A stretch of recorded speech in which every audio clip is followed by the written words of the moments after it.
নমস্কার সকলকে, জয় যিশু। আজকে আমরা সকলে মিলিত হয়ে মনীষা সিস্টারের ঘরে একটা প্রেয়ার মিটিংয়ে এসেছি, ধন্যবাদের প্রার্থনা। আসুন আমরা সকলে নম্রত হয়ে প্রভু যিশুর নামে একটু প্রার্থনা করি।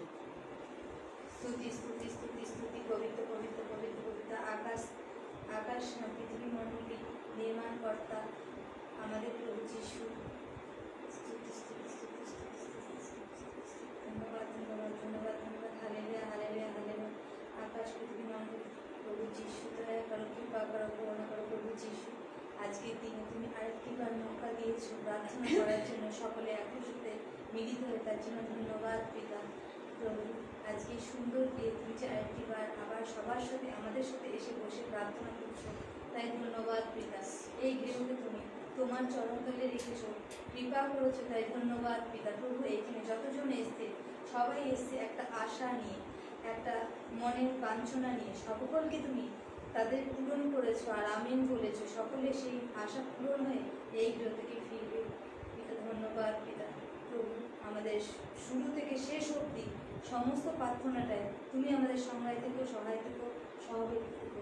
আমার এই ছোট প্রার্থনা, বিনতি প্রার্থনা করতেছেন আমি চাইলাম পরবর্তী সম্ভব করা। Amen amen.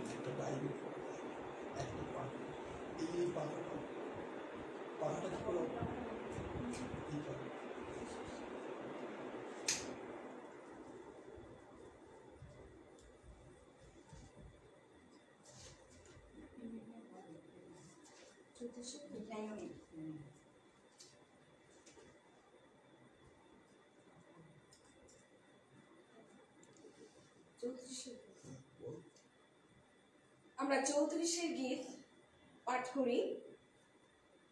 আমি সর্বসময় সদাপ্রভু ধন্যবাদ করিব, তাহার প্রশংসায় নিরন্তর আমার মুখে থাকিবে। আমার প্রাণ সদাপ্রভুর শ্লাঘা করিবে, তাহা শুনিয়া নম্রগণ আনন্দিত হইবে। আইসো আমার সহিত সদাপ্রভুর মহিমা কীর্তন করো। আইসো আমরা একসঙ্গে তাহার নামের প্রতিষ্ঠা করি। আমি সদাপ্রভুর অন্বেষণ করিলাম, তিনি আমাকে উত্তর দিলেন, আমার সকল আশঙ্কা হইতে উদ্ধার করিলেন। আমেন। পূর্ণ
এরপরে স্বর্গেশ্বরী। আমরা দ্বিতীয় পাঠ করি যিশয় ভাওবাদী তার 43 অধ্যায়। আমরা কয়েকটি পদ আমরা শ্রবণ করব। যিশায়ও তার 43 অধ্যায় প্রথম পদে পাঠের আরম্ভ এলো, কিন্তু এখন হে যাকব তোমার সৃষ্টিকর্তা, হে ইসরায়েল তোমার নির্মাণকর্তা সদাপ্রভু এই কথা কহেন, ভয় করিও না, কেননা আমি তোমাকে মুক্ত করিয়াছি, আমি তোমার নাম ধরিয়া তোমাকে ডাকিয়াছি, তুমি আমার। তুমি যখন জলের মধ্য দিয়া গমন করিবে, আমি তোমার সঙ্গে সঙ্গে থাকিব। যখন নদ নদীর মধ্য দিয়া গমন করিবে, সে সকল তোমাকে মগ্ন করিবে না। যখন অগ্নির মধ্য দিয়া চলিবে, তুমি পুড়িবে না, তার শিখা তোমার উপর জ্বলিবে না। কেননা আমি সদাপ্রভু তোমার ঈশ্বর, ইসরায়েলের পবিত্রতম তোমার ত্রাণকর্তা। আমি তোমার মুক্তির মূল্য বলিয়া মিশর তোমার পরিবর্তে কুশ ও সবা দিয়াছি। তুমি আমার দৃষ্টিতে বহুমূল্য ও সম্ভ্রান্ত। আমি তোমাকে প্রেম করিয়াছি, তজ্জন্য আমি তোমার পরিবর্তে মনুষ্যকে ও তোমার প্রাণের পরিবর্তে জাতিগণকে দিব। ইহাই প্রভুর বাক্য। ঈশ্বর ধন্যবাদ। স্বর্গেশ্বরী।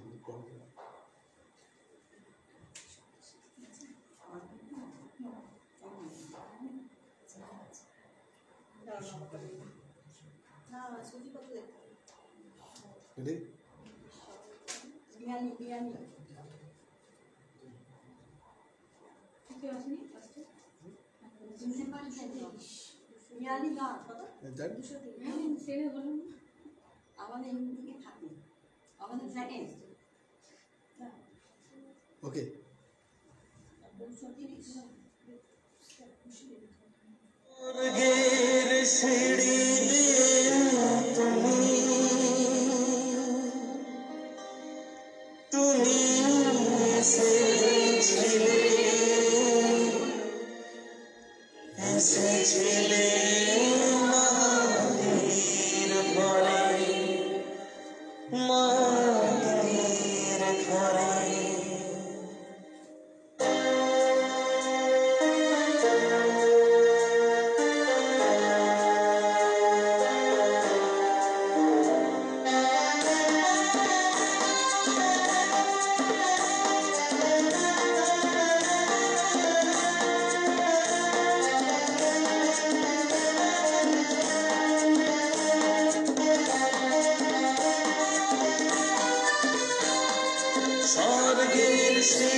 John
আমরা আরেকটি পাঠ শ্রবণ করি গীতসংহিতা 103।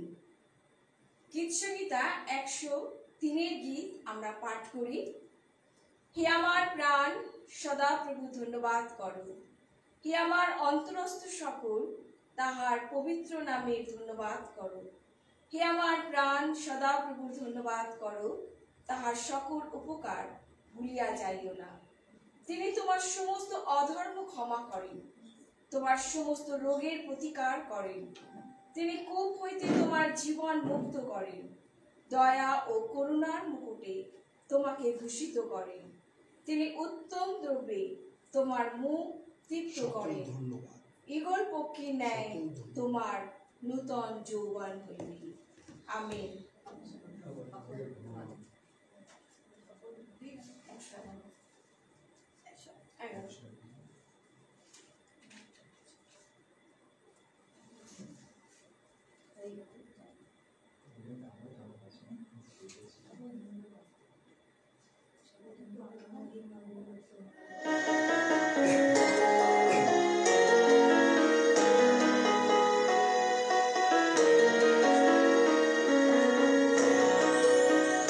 সকল ধন্যবাদ মহিমা গৌরব তোমার, জয় হোক যিশু, জয় হোক তোমার। সকল ধন্যবাদ প্রশংসা পরম প্রতাপ তোমার, প্রশংসা পরম প্রতাপ তোমার।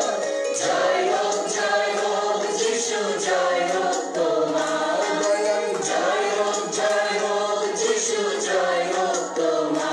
সকল ধন্যবাদ জগন্ন পাপী আমি অতি দুরাচার,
দেখেছি দেখেছি তোমার প্রেম ব্যবহার, পথে ঘাটে মাঝে বান্ধব হয়েছো আমার।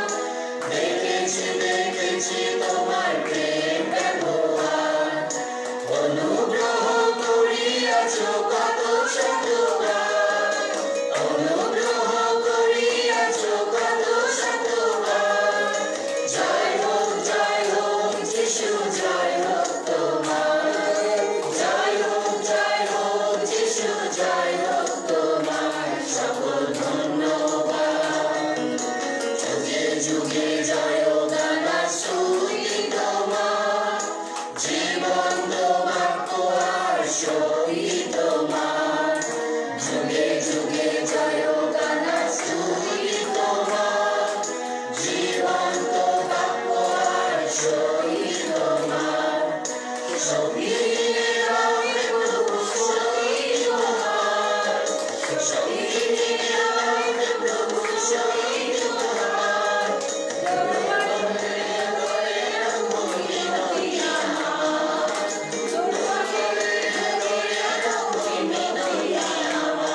সকল ধন্যবাদ।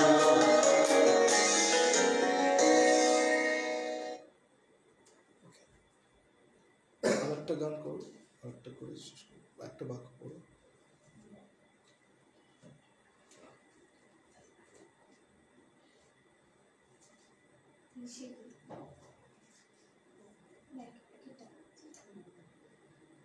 আমরা আরেকটি শাস্ত্র পাঠ শ্রবণ করি। গীত সংহিতা 1। ধন্য সেই ব্যক্তি যে দুষ্টুদের মন্ত্রণায় চলে না, ধন্যবাদ পেয়েছি কথা। পাপীদের পথে দাঁড়ায় না, নিন্দুকদের সবাই বসে না, কিন্তু সদাপ্রভুর ব্যবস্থায় আমোদ করে, তাহার ব্যবস্থা দিবারাত্র ধ্যান করে। সে জলস্রোতের তীরে রোপিত বৃক্ষের সদৃশ্য হইবে, যাহা যথাসময় ফল দেয়, যাহার পত্র ম্লান হয় না, আর সে যাহা কিছু করে তাহাতেই কৃতকার্য হয়। দুষ্টগণ সেইরূপ নহে, কিন্তু তাহারা বায়ুচালিত তুষের ন্যায়। এই জন্য দুষ্টগণ বিচারে দাঁড়াইবে না, পাপীরা ধার্মিকদের মণ্ডলীতে দাঁড়াইবে না। কারণ সদাপ্রভু ধার্মিকগণের পথ জানেন, কিন্তু দুষ্টদের পথ বিনষ্ট হইবে। আমেন।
তোমার প্রভু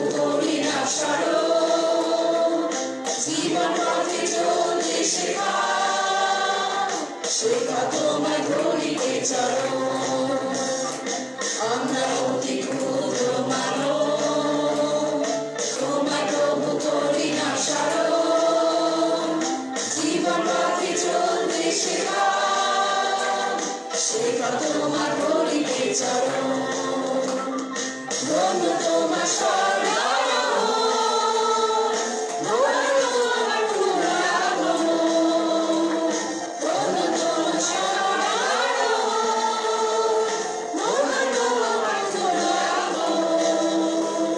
নিয়ে চলো মোদের তোমার সাথে, নিয়ে চলো মোদের তোমার সাথে, সে আসিব সর্বদানে।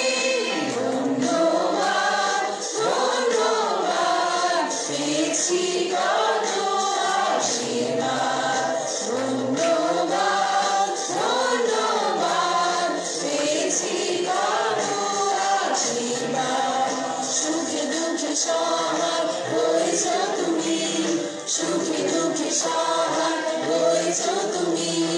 ধন্যবাদ ধন্যবাদ পেয়েছি কত আশীর্বাদ, ধন্যবাদ ধন্যবাদ পেয়েছি কত আশীর্বাদ।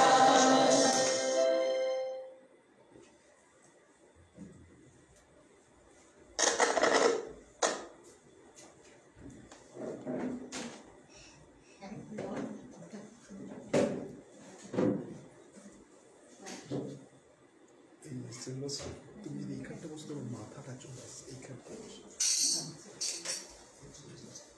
এই চেয়ারটা ঈশ্বরের মহানামের ধন্যবাদ করি। আমরা সবাই ঈশ্বরের প্রশংসা করলাম, ধন্যবাদ করলাম, মহিমা কীর্তন করলাম। সত্যি আজকে এই 10 তারিখ জগতের মানুষরা অন্যরকম ভাবে তারা ঈশ্বরের প্রশংসা করছে, ধন্যবাদ করছে।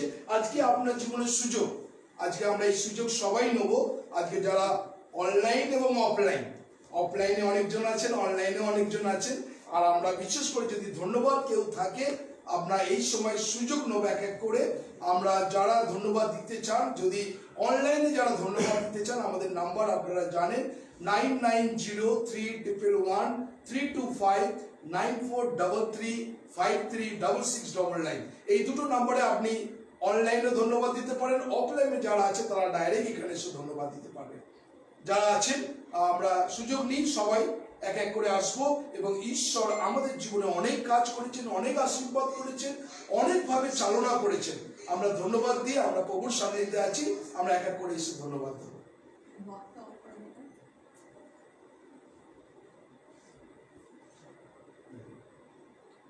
ঠিক আছে,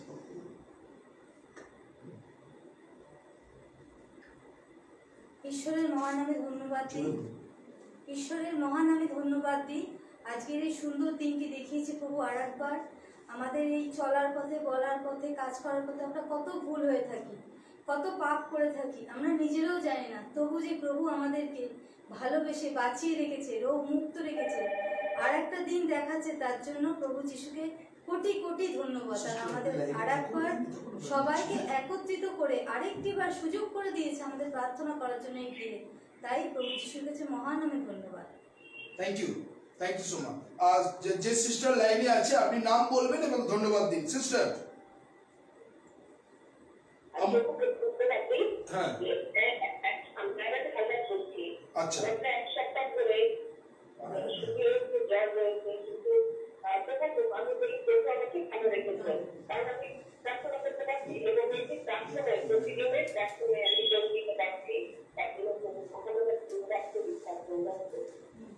ওকে। আপনার ছেলে ভালো আছে তো? ওকে, থ্যাংক ইউ সিস্টার। আপনার জন্য প্রার্থনা করবো, সেই জন্য আজকে এই সিস্টেম আমরা চালু করেছি। আমরা করবো, ধন্যবাদ করবো। Thank you. জয় যিশু। আমরা আরেকজনকে নিয়ে নিচ্ছি যিনি ধন্যবাদ করেছে। ঠিক আছে, আরেকজন আসি, আর তারপর একজন আমরা নিয়ে নেবো এরকম করে। আর কেউ ধন্যবাদ দিতে চান?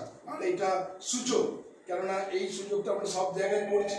হ্যাঁ, এক মিনিট দাঁড়াও। জয় যিশু। হ্যাঁ, কে বলছেন? হ্যাঁ, আমি প্রভুকে ধন্যবাদ দিচ্ছি যে প্রভু আমাদের ধন্যবাদ করে আমাদের সারা দিনটা আমাদের সুন্দরভাবে রেখেছিলেন। এই সুন্দর দিনটা দেখতে দিতে প্রভুকে তার জন্য ধন্যবাদ দিই। প্রভুকে ধন্যবাদ দিয়ে আমাদের জীবিত রেখেছেন, প্রভু তার জন্য ধন্যবাদ দিই। প্রভুকে ধন্যবাদ দিতে আমাদের সকল ক্ষেত্রে আমাদের সকলকে সুস্থ রেখেছেন, তার জন্য মহান ধন্যবাদ দিই। আমরা যে যেই কাজে গেছিলাম তোমাকে সঙ্গে করে নিয়ে গেছো, সেই কাজে আমি সুন্দর করে আসতে পেরেছি। তার জন্য মহানবীর ধন্যবাদ দিচ্ছি। সবকিছু প্রত্যেকে আমার বাপের থেকে মুক্ত করে আমরা সুন্দরভাবে কাজ করে আসতে পেরেছি, তার জন্য কোটি কোটি মহানবীর ধন্যবাদ দিতে হচ্ছে। প্রভুকে ধন্যবাদ দিই।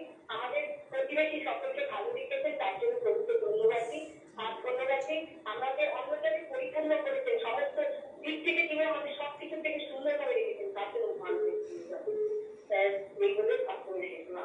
থ্যাংক ইউ সিস্টার, আপনার জন্য প্রার্থনা রাখবেন থাকুন। ওকে, জয় যিশু। আমরা ধন্যবাদ দিই সেবাস্টিন মিলান। ধন্যবাদ করি মহান ঈশ্বরকে, আটটি দিন আমাকে দেখার সুযোগ করে দিয়েছেন। সুন্দর দিন আমি দেখতে পেয়েছি, ভালো আছি, সুস্থ আছি। ঈশ্বর তার দয়াতে আমাকে ভালো রেখেছেন, সুস্থ রেখেছেন, তাই জন্য মহান ঈশ্বরকে ধন্যবাদ করি। আর ধন্যবাদ করি এই গৃহে আজকে উপস্থিত করেছেন ঈশ্বর আমাকে, এবং আমরা সবাই একত্রিত হয়েছি প্রভু যীশু খ্রিস্টের ধন্যবাদ দেওয়ার জন্য।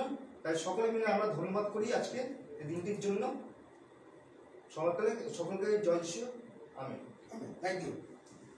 আমরা যে ব্যাটার আমরা ধরেছিলেন, আমরা একটা নাম্বার ধরে নিচ্ছি আমরা 2253, যিনি আছেন লাইনটা ধরে নেবেন, আপনাকে কল করা হচ্ছে 2253। The Airtel number you are trying to reach is either switched off or ওকে, বিশেষ করে যারা আমরা এই সময় ধন্যবাদ দিচ্ছি, প্রভু যিশুর নামের গৌরব করি, প্রশংসা করি। সত্যি আজকে একটা সুযোগ। হ্যাঁ, জয় যিশু। হ্যাঁ হ্যাঁ, সর্বপ্রথমে প্রভুকে মহানামে ধন্যবাদ। আমরা সকলেই সুস্থ আছি এবং প্রভুর আমরা এখন খুব ভালো আছি। আমার ছেলে বাইরে যাওয়ার কথা ছিল, কোনো কারণে এখনো যেতে পারেনি, কারণ কোভিডের যে সার্টিফিকেটটা ওর হাতে গিয়ে পৌঁছয়নি বলে টাইম মতন যাচ্ছে না, ওটা ডিলে হয়ে গেল। আর যেতে পারেনি, আজকে টাইম আছে, দেখা যাক প্রভু দেয়, প্রভু যদি চান তাই পাঠাবে, সেটাই আমি চাই। সেদিকে যেতে পারেনি, ওই নিয়ে বড় চিন্তিত আছে, সে ভেঙে পড়েছে। যাই হোক, প্রভুকে প্রার্থনা করছি প্রভুর কাছে যেন ওর কাছে যেন ঠিকঠাক হয়। কারণ কি হচ্ছে জানি না, বুঝতে পারছি না, দুবার এরকম ছড়িয়ে হলো। যাই হোক, আমরা সকলে মাথায় আছি, ও এমনি সুস্থ আছে, মন থেকে ভেঙে গেছে, যাতে ও ঠিকঠাক প্রভুর কাছে প্রার্থনা করি। প্রভু ওকে বলে রাখো, মন থেকে রাখো, প্রভু কিন্তু তোমাদের জন্য। ঠিক আছে ব্রাদার, আপনি চিন্তা করবেন না, প্রভু যিশুর নামের আমরা প্রার্থনা রাখবো। আর যদি আমরা ঈশ্বরের বাক্য বলে যা কিছু ঘটে সবকিছু মঙ্গলের জন্য, সে যেন নিরাশ না হয়, ঈশ্বর উপরে বিশ্বাস করুক, ঈশ্বর তার জীবনের রাস্তাকে বার করবেন। Thank you brother, thank you, God bless you, God bless you, জয় যিশু। আমরা আরেকজন আসবো, এনি অফলাইন অনলাইন দুটোই চলছে। আর যদি কেউ ধন্যবাদ, হ্যাঁ আর যদি কেউ ধন্যবাদ দিতে চান,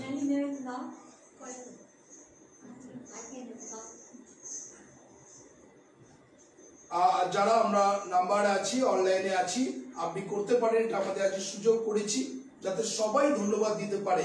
আপনি যারা দেখছেন, আমরা অনলাইনে আছেন, যারা ফেসবুক দেখছেন, তাদেরকে আমরা বলি আমাদের নাম্বার 9903111325 9433536699। এই দুটো নম্বরে আপনারা কল করতে পারেন, ধন্যবাদ দিতে পারেন। যদি কোনো প্রার্থনার বিষয় থাকে সেটাও আপনি বলতে পারেন। সিস্টার, ঈশ্বরকে মহানামে ধন্যবাদ দিই যে আজকে এই সুন্দর দিন দেখে দিয়েছে, জীবিতভাবে বাঁচিয়ে রেখেছে, মহানামে ধন্যবাদ। আর এই সুন্দর দিনে মনীষাদি বাড়ি যে আজকে আসার সুযোগ করে দিয়েছে, সেজন্য মহানামে ধন্যবাদ। তিনি বাক্য হইতে আমাদের লজ্জিত হতে দেয়নি, সেজন্য মহানামে ধন্যবাদ। আমাদের প্রার্থনা রাখা ছিল যেন ক্যান্টনমেন্টে প্রার্থনা হয়, বন্ধ ছিল, আবার প্রার্থনা রাখা যেন চালু হয়ে যায়, আবার সেই নতুনভাবে চালু হয়েছে, খুবই আনন্দের বিষয়, ধন্যবাদ দিই। আর আমরা যে সবাই ভালো আছি, মহানামে ধন্যবাদ দিই। আমার শাশুড়ি মায়ের অসুস্থ হয়েছিল, খুবই বাড়াবাড়ি হয়েছিল, কিন্তু সে ডাক্তার দেখিয়ে ঠিক হয়ে গেছে, আজকে খুবই ভালো আছে, ঈশ্বরকে মহানামে ধন্যবাদ দিই। এবং আমার স্বামীর জীবনেও মহামারী এসেছিল, কঠিন করোনা ভাইরাস, তার থেকেও প্রভু তাকে সুরক্ষা দান করেছে, সেই জন্য মহানামে ধন্যবাদ দিই। আমি 1 অক্টোবর আমি কারাকুকুর মিশনে আমার বাপের বাড়ি গিয়েছিলাম। আর সেখানে 2 তারিখে গুগল মিটিং হয়েছিল, আমার মাকে আমি বসে সাক্ষ্য দেওয়া করেছিলাম। মার জীবনে অনেক সাক্ষ্য আছে, মা একটা বই লিখতে চায়, কিন্তু সেই বইটা কিছু লেখো, তা মারা বলে আমি বলবো, কারণ কিভাবে মার জীবনে মিরাকেল কাজ হয়েছে। যিশু বাবা যেভাবে মৃত লাসারকে 4 দিনের মাকে বাঁচিয়েছিল, আমার মাকেও সেইভাবে মা মার কপিং তৈরি অর্ডার হয়ে গেছিল, কিন্তু সেখান থেকে মাকে ফিরিয়ে আনা হয়েছে প্রার্থনার জন্য। একমাত্র প্রভু ঈশ্বর মানে বাঁচিয়েছে একদম। সেই মা বলে আমার সাক্ষ্যটা আমি দিতে পারছি না, তুই দিবি? আমি হ্যাঁ আমি তোমাকে দেবো, তুমি পৃথিবীর শেষ প্রান্ত তুমি প্রচার করো। আর বই লিখে বলছি, আমি ডায়েরি লিখবো, লেখো তুমি তোমার জীবনের সাক্ষ্য, মার জীবনের বিরাট বিরাট সাক্ষ্য, বড় বড় ধাক্কা এসে কিন্তু প্রভু তাকে বাঁচিয়ে দিয়েছে একদম। মা যখন স্কুল ফাইনাল দেয় তখন 17 বছর বয়স। মার আমার দিদিমা আমার মামারা বেঁচে আছে, দিদিমা মারা গেছে, তাদের কাছে গল্প শুনেছি, মানুষকে শুনেছি। 17 বছর মাধ্যমিক দেওয়ার পরে টাইফয়েড ম্যানেজাইটিস হয়েছিল এবং খুব বাড়াবাড়ি হয়ে গেছিল। ওখানে ডাক্তার ছিল, তখনকার দিনে ভালো ডাক্তার ছিল না, রিকোয়েস্ট নামে ডাক্তার ছিল, সে দেখে বলছে আমি পারবো না, হসপিটালে ভর্তি করে দিন বলে ভাঙড় হসপিটালে ভর্তি করে দিয়েছি। সেখানকার ডাক্তারও ট্রিটমেন্ট করতে পারিনি ঠিক মতো। তারপরে অনেকদিন ভর্তি হওয়ার পর বললাম মারা গেছে। মারা যাওয়ার পর বলছে লাল পর্দা ঘিরে দিয়েছে, আর পিঠে পিঁপড়ে খেয়ে দিয়েছে, পেটটা গর্ত করে দিয়েছে, মা জানে না, সেন্সলেস তো। তারপরে 12টার সময় ডাক্তাররা খেতে বসেছে, আর বলে 12টার পর যখন খাওয়া দাওয়া হয়েছে তখন ডেথ সার্টিফিকেট লিখে দেবে। এদিকে বাড়িতে খবর দিয়ে দিয়েছে যে ঝর্ণা মণ্ডল মারা গেছে। মা এই চার্চের মেম্বার ছিল, মারা সিএনএস করে এই চার্চের সবাই মেম্বার ছিল। আমার দাদু ছিল খুব ধার্মিক। যখন বাড়িতে খবর আসলো বললো কফিনটা অর্ডার দিয়ে দাও, তো কফিনে অর্ডার দিয়ে দিয়েছে, গাড়ি ঠিক গেছে, বডি আসবে, খুব কান্নাকাটি। আমার মার কৃষ্ণা বলছে আর যদি কোনো লাভ নেই, যারা হওয়ার হয়ে গেছে। তখন আমার দাদু বলেছিল যদি আমার মেয়ে মরে তাহলে আমার পিতা জন্ম মিথ্যে, আমার জীবিত ঈশ্বর না, এমনি মৃতদের ঈশ্বর না, উনি জীবিতদের ঈশ্বর, আমার প্রভু মিথ্যে, এটা আমি বিশ্বাস করি না, উনি মরেনি বলে সঙ্গে সঙ্গে হাঁটু পাত করে চোখের জলে কান্না আরম্ভ করে দিল, প্রার্থনা রাখলো আমার দাদু। আর তখনই মিরাকেল কাজ আরম্ভ হলো, প্রভু সেখানে দেখিয়ে দিল। এক ডাক্তার ছিল, সে মাকে ট্রিটমেন্ট করেনি কোনোদিন। সেই ডাক্তার বলছে লাল পর্দা যখন ঘিরেছে এই পেশেন্ট কি মারা গেল, এতদিন ভর্তি ছিল বলে পর্দা থেকে টেনে ছিঁড়ে ফেলে দিল, দিয়ে দেখছে একটু করে ধুকধুক করছে। তখন বলে সব কটা 15 ডাক্তার দৌড়ে এলো সেই মুহূর্তে। সেই ডাক্তারটা একটা সরকার ডাক্তার, মার নাম বলতে পারে না, খ্রিস্টান ডাক্তার ছিল। দেখলো যখন জ্ঞান ফিল দেখলো গলায় সোনার চেন ক্রস, সেই ডাক্তার সে বলেছিল এই পেশেন্টকে আমি 15 দিনের মধ্যে হাঁটাবো। কে বলেছে মারছে, এই সামান্য একটু করে ধুকধুক করছিল, কিন্তু লাল পর্দা গেছে, সব বাড়িতে খবর চলেছে মারা গেছে। সেইখান থেকে প্রভু মার দাদুর প্রার্থনা মিথ্যে হলো না, একদম প্রভু স্মরণ মানে গ্রহণ করলো।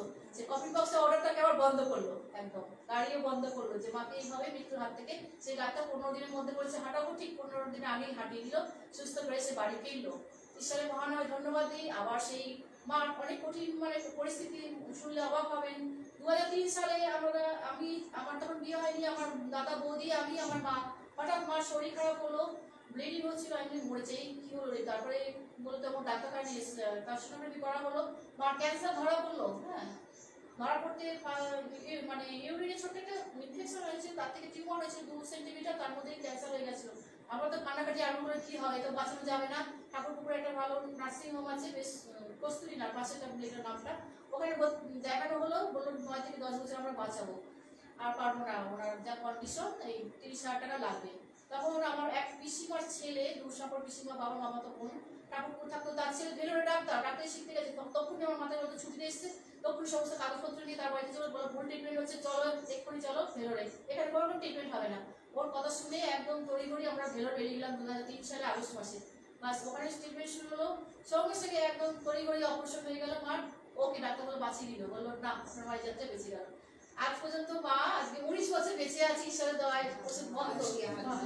মা জানে না যে মা ক্যান্সার, ডাক্তার আমাদের বারণ করেছে যে আপনারা বলবেন না। আমরা 3 ভাই বোন জানি আর বউরা জানে, কিন্তু মার কানে এখন তোলানো হয়নি, কিন্তু মা দিদি সুস্থ। আমাদের খালি অলরেডি ক্যান্সার থেকে হিলি হয়ে গেছে। 2010 পর্যন্ত গেছিল ট্রিটমেন্ট, আর তারপর ডাক্তার বলে আসতে হবে, 10 বার গেছিল আর আসতে হবে না। মা জানে না, খালি তোরা নিয়ে যাচ্ছে ওরে আমাকে, কলকাতা ডাক্তার নেই, আমি কিছু না, চলো ওখানে কিছু না, তোমার একটা ট্রিটমেন্টের জন্য যাও, আর কিছু না। তা আজকে সুস্থ। 2015 সালে মার হার্ট অপারেশন হয়, হার্টের পেস মেকার বসে, ও রায়ান ওই যে কি বলে রায়ান এমএন, হ্যাঁ ওইখানটায় হঠাৎ আওয়াজ বাড়াবাড়ি, মাথা সেন্সলেস হয়ে গেছে, বাথরুমে পড়ে, তাও বৌদিনতে দেখে, তাও সঙ্গে সঙ্গে নার্সিংহোম প্রস্তুতি করতে 24 ঘন্টা রাখিনি, আমাদের বের করে ওখানে রায়ান টিভিতে ভর্তি করে দিল। ওখানে গিয়ে ভর্তি হলো, ওখানে আগস্ট মাসে এই জুলাই মাসে 20 তারিখে 15 সালে অপারেশন হলো, 4 দিন ছুটি দিল। সে গেল, সেখান থেকে প্রভু উদ্ধার করলো। আবার গত বছর সেপ্টেম্বর মাসে মার করোনা হলো, সে আবার বিরাট চিন্তা, করোনা হলো আবার কি হবে, আমার দাদা বৌদি খুব চিন্তা করছে। তারপর যাকে ওখানটা ডাক্তার, খুব ভালো ডাক্তার আছে, ওই ডাক্তার মানে এখন ট্রিটমেন্ট করছে, বাড়িতে মাও সে মেডিকেলের এখানে আছে, সে তাকে ধরে বেঁধে আমার দাদা এনেছে ছেলেদের মধ্যে, সে সুন্দর ট্রিটমেন্ট করে মাকে বাঁচিয়ে দিল। সে ধন্যবাদ। হসপিটালে দেয়নি, বলে না একদম হসপিটাল না, যা ট্রিটমেন্ট বাড়িতে হবে, তা বাড়িতে শুধু হয়। আবার ফেব্রুয়ারি মাসে ফের গ্রামের চোখ অপারেশন হবে, ডাক্তার বলছে চোখ অপারেশন হবে, আগে সব টেস্ট করতে হবে। কি টেস্ট করতে হবে সব করলো, বলে করোনা টেস্ট না করলে আমরা চোখ অপারেশন করবো। সেই টেস্ট থেকে দিন করোনা ধরা পড়লো ফেব্রুয়ারি মাসে। আবার মুশকিলে পড়লো, সেই ডাক্তার এসে আবার ট্রিটমেন্ট করে সম্পূর্ণ সুস্থ করলো। তারপরে আবার চোখ অপারেশন হলো, একদম ওকে সুস্থ। কি হয় মানে ঝড় এসেছিল কিন্তু প্রভু ঠিক বিরাটের কাজ করে বেরিয়ে গেছে। সেই বিষয়কে মহানের ধন্যবাদ দিই যে মা এত ভাবে, সেই মা ধন্যবাদ দিতে চাই যে আমাকে প্রভু কিভাবে বাঁচাচ্ছে, এখনো আমি বাঁচছি। আর মা সদা সর্বদা সবসময় প্রার্থনা করে। সে রাত 2টোর সময় থেকে উঠে মুখ দিয়ে বাইবেলই পড়তে লাগলো। ওর 3টের সময় দেখি বাইবেল পড়ছে, সারাদিন বাইবেল পড়ছে, প্রার্থনা করছে, খালি সবার জন্য প্রার্থনা করছে, সবার জন্য প্রার্থনা প্রার্থনা প্রার্থনা। আর সবার জন্য যদি ভালো থাকেন, আমি পরিবার সবাই ভালো আছে, মহানের ধন্যবাদ দিই। আর আমরা সবাই ভালো আছি। আর ওর পরীক্ষাটা আছে, সেই পরীক্ষার জন্য কবে পরীক্ষাটা হবে বুঝতে পারছেন, এই মাসে টাইমটা এখন দেয়নি, সেটা নিয়ে চিন্তা আছে। আর সবাই এখন লাইভ দেখছে, তারা সব শুনছে, দেখছিলাম ফোনে আমাদের বাড়ি বৈশাখ শুনছে। ঈশাকে মা ওকে বলেছে তুই সাক্ষ্যগুলো দিবি, আমি দিতে পারছি না যখন তুই দিবি সাক্ষ্য। ঠিক আছে আমি দেবো। ঈশাকে মার আমি ধন্যবাদ দিই। আমরা একটা নম্বর ধরে নিচ্ছি, আমি একটা ধরে নিচ্ছি 5393। আমরা আরেকজন কেউ যদি ধন্যবাদ দিতে চাই, আমরা যদি আর কেউ ধন্যবাদ দিতে চাই, আর কি আছে? আর যদি কেউ ধন্যবাদ থাকে তো আমরা দেব, তারপর আমরা বাক্যতে চলে যাব।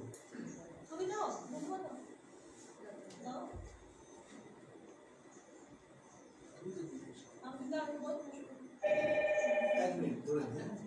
হ্যাঁ, জয় যিশু। জয় যিশু। বরুণ দত্ত, হ্যাঁ বলুন।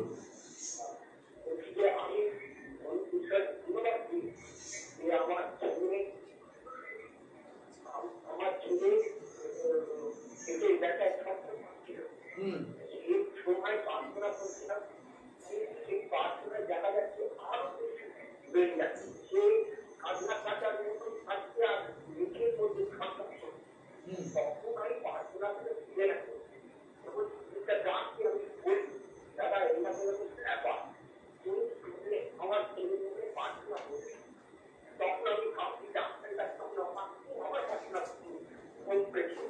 তখন আমি ডাক্তারের কাছে হসপিটাল করতে হবে না কি হবে,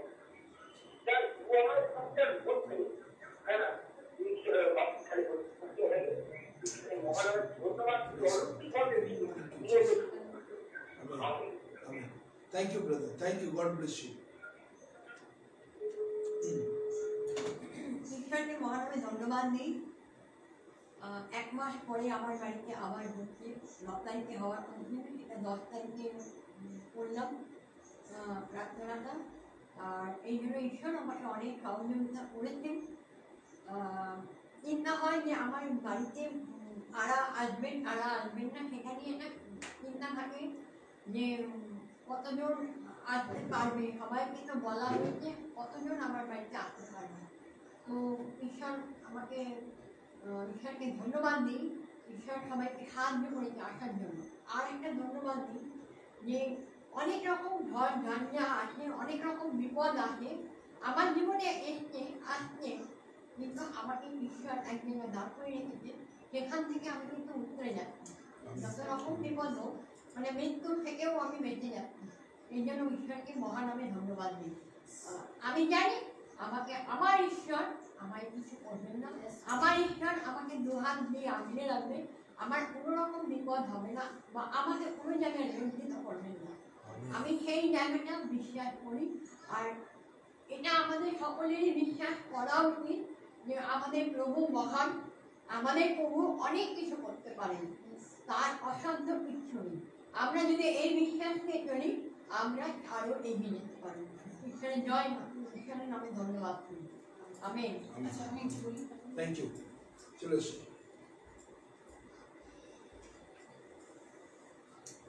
নমস্কার, জয় যিশু সবাইকে। জয় যিশু সবাইকে নমস্কার। বলছি যে আমি এই প্রথম অনলাইনে ধন্যবাদ দেওয়ার একটা ঈশ্বর প্রভু সুযোগ করে দিলেন। তো আমি খুব সামান্যই বলবো, এটাই বলবো যে ওই একই কথা যে প্রত্যেকবার প্রতিদিনই হয়তো ছোট ছোট পরীক্ষা অনেক সম্মুখীন হই, কিন্তু প্রত্যেকবারই প্রভু হাত ধরে ধরে ঠিক পার করে দেন। তার জন্য মহান আমি প্রভুর ধন্যবাদ করি যে আর সব থেকে বড় মিরাকেল আজকের দিনটা দেখতে পেলাম, সবার মাঝে আসতে পারলাম এবং এই প্রার্থনায় সহভাগিতা করতে পারলাম। এটা হওয়ার খুব একটা চান্স ছিল না, কিন্তু প্রভু ঠিক করে দিলেন, যা উপরে একটা প্ল্যানিং হয়ে গেল। তার জন্য প্রভুর মহানামে ধন্যবাদ দিই এবং আমার দিদিকেও ধন্যবাদ দিই, দিদির বাড়িতে এসে এটাই সহযোগিতা করতে পারলাম। আর প্রভুকে ধন্যবাদ দিই যে সুস্থ আছি। হ্যাঁ, অনেক কিছুই আছে প্রবলেম, কিন্তু প্রত্যেক জায়গায় আর কি উনি উতরে দিচ্ছেন। আর সুস্থ আছি, জীবিত আছি এবং যা কিছু পরিকল্পনা আমি মনে মনে করি উনি তার আগেই করে দেন এবং সবকিছুই সমস্যা দেখছি কোনো সমস্যাই থাকছে না, সবই মোটামুটি সলভ হয়ে যাচ্ছে টুকটুক টুকটুক করে। আমি অনেক সময় ধৈর্য রাখতে পারছি না, কিন্তু তবুও আমি তার মহানামে কোটি কোটি ধন্যবাদ দিই। এইটুকুই প্রার্থনা, এইটুকুই আমার নিবেদন। ধন্যবাদ সবাই। জয় যিশু। হ্যাঁ, ওখানে দাঁড়িয়ে আমি ঈশ্বরকে ধন্যবাদ দিই যে আজকের এই দিন ঈশ্বর আমাকে দেখতে দিয়েছে। আমি গতকালকে যখন আমি স্কুলে ছিলাম, তো স্কুল থেকে আমাদের সকলকে বলেছিল যে এত লেট হয়ে গেছে, একটা করে সবাইকে চিকেন রোল। তা আমার যেহেতু বাড়িতে একটা ছোট বাচ্চা আছে, আমি সেটা খেতে পারি না, কারণ আমার বাচ্চাটার জন্য আমি নিয়ে যাই, আমার ভাইপো। আমি সেই চিকেন রোলটা নিয়ে এসেছি এবং সেই চিকেন রোলটা সে খায়। খাওয়ার পরে 9টা থেকে তার কন্টিনিউ বমি স্টার্ট হয়েছে। বমির সাথে সাথে তার চোখেও প্রচন্ড যন্ত্রণা। ওই রাতে আমরা সকলে দিশাহারা, কেননা আমরা যে জায়গায় থাকি এখানে ডক্টর পাওয়াটা খুব টাফ। এবার যেহেতু আমি রোলটা নিয়ে এসেছি, আমি খাইছি, এবার আমার একটা টেনশন শুরু হয়ে গেছে, ভয় শুরু হয়ে গেছে যে কি হবে এখন, এই রাত ভিতরে কোথায় নিয়ে যাবো। সারা রাত বমি করেছে, বলতে পারিনি, যত কম্বল বিছানা কাঁথা সব মানে বমিতে বমি হয়ে গেছে। সারা রাত ওইভাবে কেটেছে। সকালবেলা উঠে ও খুব কাঁদছে আর বলছে, পি আমার প্রচন্ড চোখে যন্ত্রণা হচ্ছে, আমি সহ্য করতে পারছি না। এবার আজকে আমার একটা সকালে প্রেয়ার মিটিং ছিল, যেখানে আমি ইনভাইটেড ছিলাম, সেখানে আমি যাব। আর ও আমাকে জড়িয়ে শুয়ে আছে, আর আমি সেখানে প্রার্থনা করছি যে প্রভু এ কি সমস্যা এসে দাঁড়ালো, আজকের দিন কি তুমি আমার জন্য মনোনীত করনি? আমি কি ওই প্রার্থনায় যেতে পারবো না? তোমার কি ইচ্ছা আমি জানি না। যদি মনে হয় যে আমি সেখানে যাব, তাহলে তুমি বাচ্চাটাকে সুস্থ করো। দেখলাম সে আস্তে আস্তে আমাকে জড়িয়ে সে ঘুমিয়ে পড়ল। আর সে যখন আস্তে আস্তে ঘুমিয়ে পড়লো, তার ব্যথা এবং যিনি ডক্টর তার ট্রিটমেন্ট করে তাকে ফোন করা হলো। তিনি বললেন যে ওর চোখের ফটোখানা, আমি এখন বাইরে আছি, এখানে নেই, ওর চোখের ফটোটা তুলে পাঠিয়ে দেওয়া হোক, আমরা দেখে আমি তারপরে ওষুধটা আমি পাঠিয়ে দিচ্ছি ঠিক করে। যাক, সেই ফোনের মাধ্যমেই তার ট্রিটমেন্টটা হয়েছে। আর আমি সেখানেও আমি যোগদান করতে পেরেছি, সেই প্রার্থনাও দিয়ে বাড়ি এসে আমার এখানে এসে এত সুন্দর সহযোগিতা, এত সুন্দর সহযোগিতা পেলাম। এটা হচ্ছে ঈশ্বরের আশীর্বাদ। কারণ ঈশ্বর যদি মনোনীত আমাকে না করতেন, তাহলে আমি কোনোটাই আজকে যেতে পারতাম না। আমি ঈশ্বরকে ধন্যবাদ দিই যে কাপড় সুস্থ আছে, ভালো আছে, এবং আমিও প্রভুর চরণতলে আসতে পেরেছি, সেই জন্য ঈশ্বরকে ধন্যবাদ দিই। কারণ আমি একটা জিনিস জানি, ঈশ্বর কাছে প্রার্থনা আমাদের করতে হবে। আমরা যেন সবসময় মুখ খুলতে পারি, আমরা কিন্তু মুখ খুলতে আমরা চাই না। ঈশ্বরের গৌরব করতে আমরা সব কিছু পারি, কিন্তু ঈশ্বরের গৌরব করতে পারি না। ঝগড়া করার সময় আমরা কিন্তু খুব চিৎকার করে ঝগড়া করতে পারি, কিন্তু প্রার্থনা করার সময় আমাদের মুখ দিয়ে কথা বেরোয় না। আর সেই জন্য আমরা যেন আগে প্রভুকে যদি প্রাধান্য দিই, তাহলে প্রভু কিন্তু সব পথ পরিষ্কার করে দেয়। আর সেই জন্য আজকে প্রভু আমাকে একটা না দুটো, আমার মেয়ে আমাকে বলছে, আমার মেয়েও বাড়িতে ছিল, বলছে মা তোমার এনার্জিও আছে, তুমি একটা করে এসে আবার একটাই তুমি গেলে, কাল তোমার আবার স্কুল আছে। আর আমার স্কুলের এখন কোনো ছুটির ঠিক ঠিকানা নেই না, কিন্তু আমাকে দুটোই দায়িত্ব আমাকে পালন করতে হবে। চাকরিও সেটাও ঈশ্বরের দান, ঈশ্বর আমাকে সুন্দর চাকরি দিয়েছে, সেখানেও আমার একটা কর্তব্য আছে, দায়িত্ব আছে, সেটাও আমি পালন করব। আর ঈশ্বরের যে দায়িত্ব সেটাও আমাকে পালন করতে হবে। কিন্তু যদি অজুহাত আর বাহানা দিয়ে আমরা যদি সরে থাকি, তাহলে তো সরে থাকি।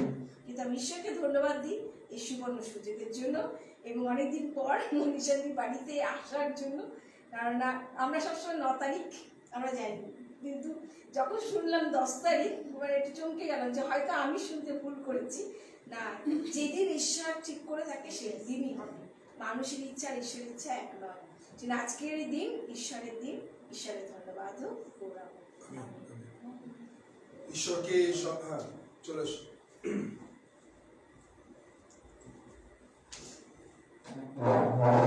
জয় যিশু। হ্যাঁ জয় যিশু। ঈশ্বরকে মহানামে ধন্যবাদ দিই যে মনীষা সিস্টারের বাড়িতে আজকে আসতে পেরেছি।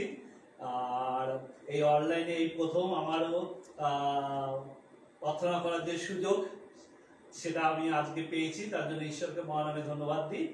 আর আমারও জীবনের মধ্যে দিয়ে অনেক সমস্যা গেছে, অনেক অসুখ বিসুখ গেছে, সেখান থেকে এই ঈশ্বর আমাকে সুস্থ করে দিয়েছে, তার জন্য ঈশ্বরকে মহানামে ধন্যবাদ দিই। আর বিশেষ করে আমাদের বিশ্বমশাই প্রার্থনা এবং সবার প্রার্থনাতে আমি খুব তাড়াতাড়িভাবে, আমার কোভিড হয়েছিল কিন্তু খুব তাড়াতাড়ি আমি সুস্থ হয়েছি, তার জন্য ঈশ্বরকে মহানামে ধন্যবাদ দিই। আর একটা আপনারা বিশ্বমশাই আপনারা একটু প্রেয়ার করবেন, আমার সামনে পরীক্ষা আছে কিন্তু ডেটটা এখনো ফিক্সড হয়নি। অলরেডি পিজি দিয়ে দিয়েছে দেখলাম, কিন্তু আমাদেরটা বিলিজের এখনো দেয়নি। যেন যেহেতু এটা অনলাইনে হবে পরীক্ষাটা, আর আমাদের এটা অ্যাসাইনমেন্টটা অনলাইনেই হচ্ছে, আর একটু অনলাইনে আমার একটুখানি আসলে এত এমসিকিউ টাইপের প্রশ্ন হয়, যেন ঈশ্বর আমাকে যেন তৈরি করেন এবং সেটা যেন আমি পরীক্ষাটা উত্তীর্ণ হতে পারি।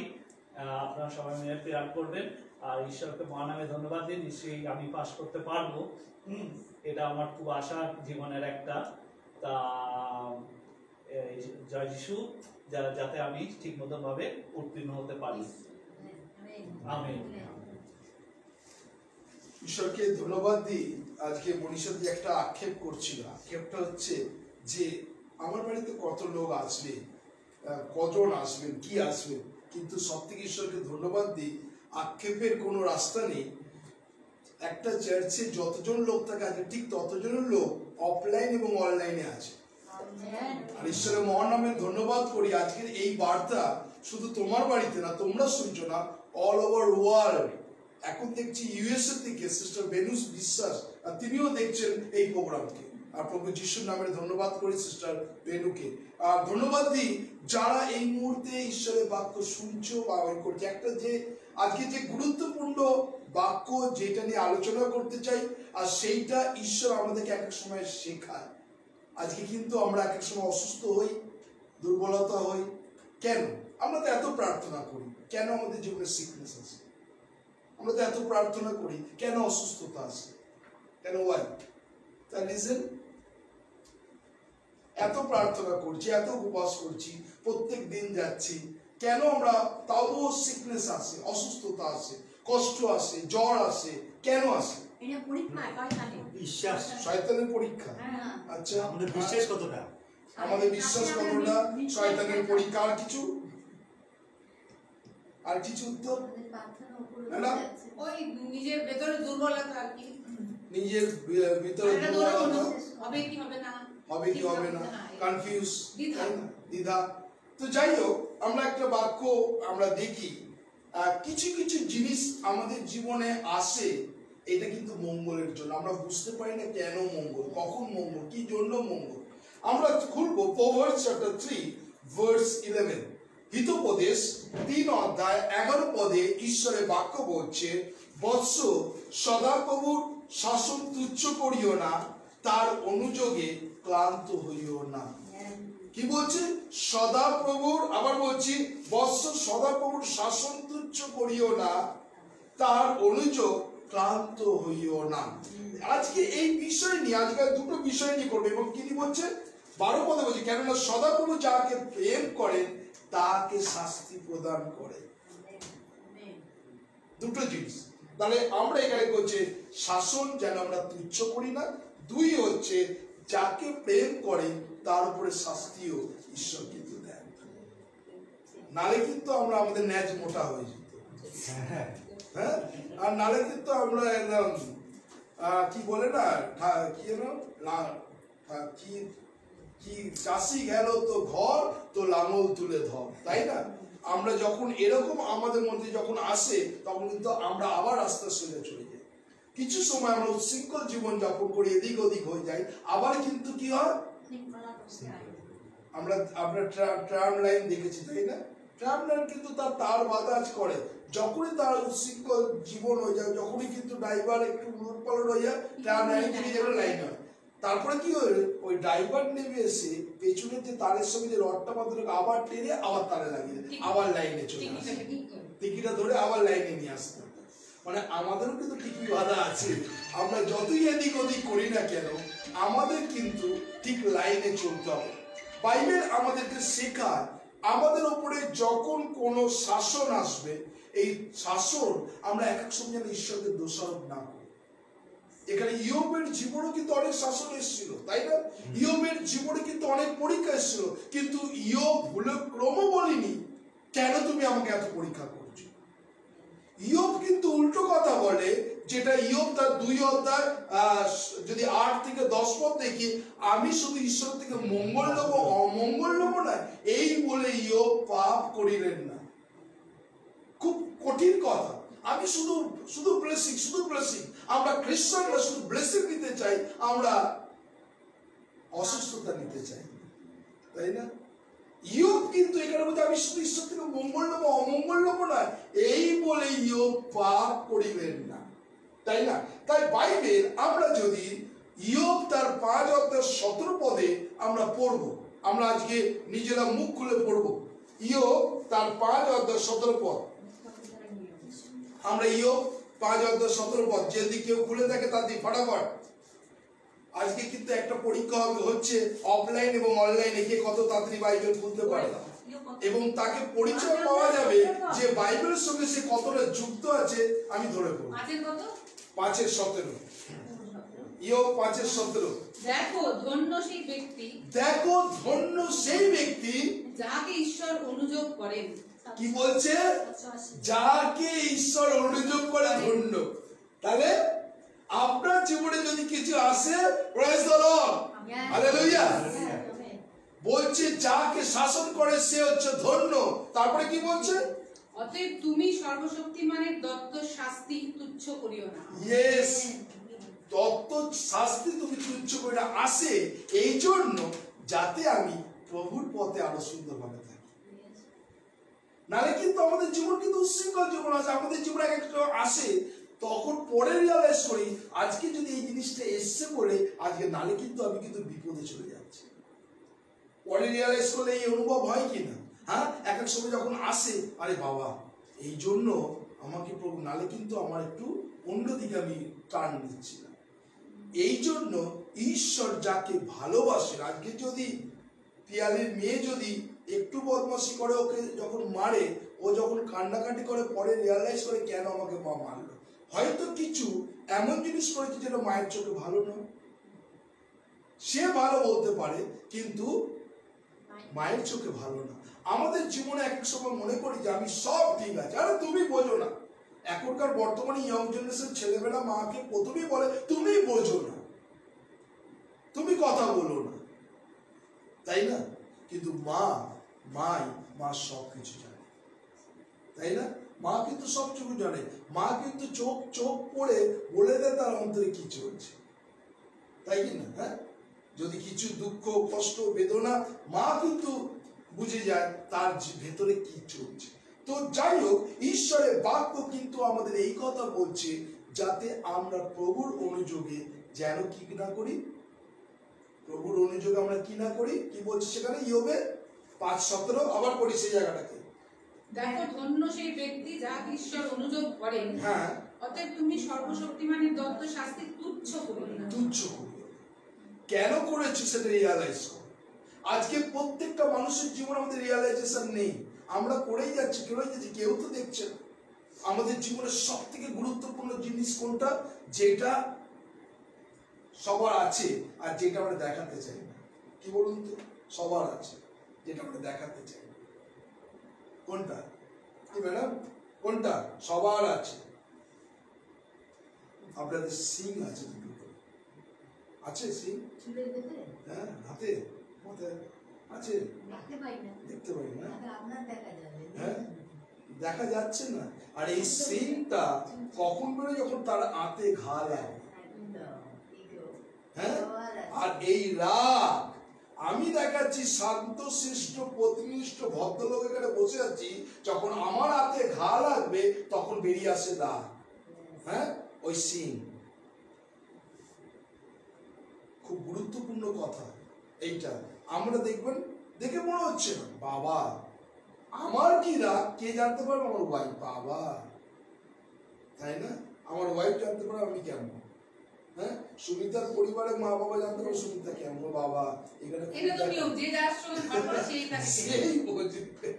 তো আমাদের জীবনে সব থেকে গুরুত্বপূর্ণ যেটা জিনিস হচ্ছে, যেটা আমরা প্রকাশ করি না, আমরা দেখাই যে আমি খুব ভালো, কিন্তু রাগ আমার জীবনকে শেষ করে দিচ্ছে, রাগ আমার পরিবারকে তছনছ করে দিচ্ছে, রাগ আমার জীবনে কি করছে?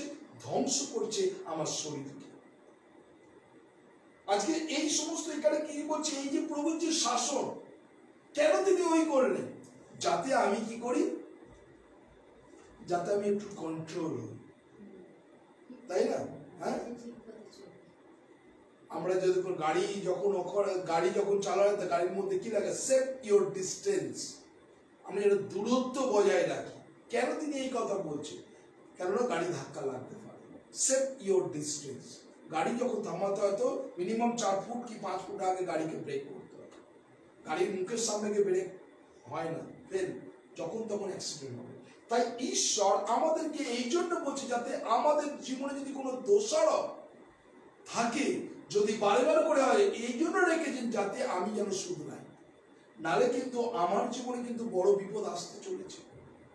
এই জন্য আমাদের জীবনে এক সময় শাস্তি আসে, ঈশ্বরের মার আসে। কারণ ঈশ্বরের লাঠির আওয়াজ কিন্তু ধরা যায় না, বোঝা যায় না। এমন ভাবে তিনি মারবেন, তিনি কখন রিয়ালাইজ করি? হসপিটালে বেডে শুয়ে রিয়ালাইজ করি সত্যি আমি অন্যায় করেছি। আর তখনই কিন্তু হাঁটু গেড়ে যখন হসপিটালে বেডে যখন আমি প্রার্থনা করি, প্রভু আমি সত্যি ভুল করেছি, সত্যি অনেক হয়েছে, প্রভু তুমি ক্ষমা করো, তখনই কিন্তু আমাদের সুস্থতা আসে। তাহলে আমাদের জীবনের শাসনটা কি হচ্ছে? আমার জীবনকে শুধরে দেওয়া, আমার চালচলন, আমার বিহেভিয়ারকে পাল্টানোর জন্য ঈশ্বর আমাকে শাসন করছে। নাহলে তো আজকে কেন এত পুলিশ? যদি পুলিশ না থাকতো তাহলে কি হচ্ছে? মানুষ চোর ছাচর উৎপাত বাড়তো, পুলিশ আছে বলে সবকিছু কন্ট্রোল। হ্যাঁ, এইটাই হচ্ছে আমাদের জীবন। নেক্সট আমরা যদি ইব্রিয় তার 12 অধ্যায়, সেখানে 5 পদ দেখবো।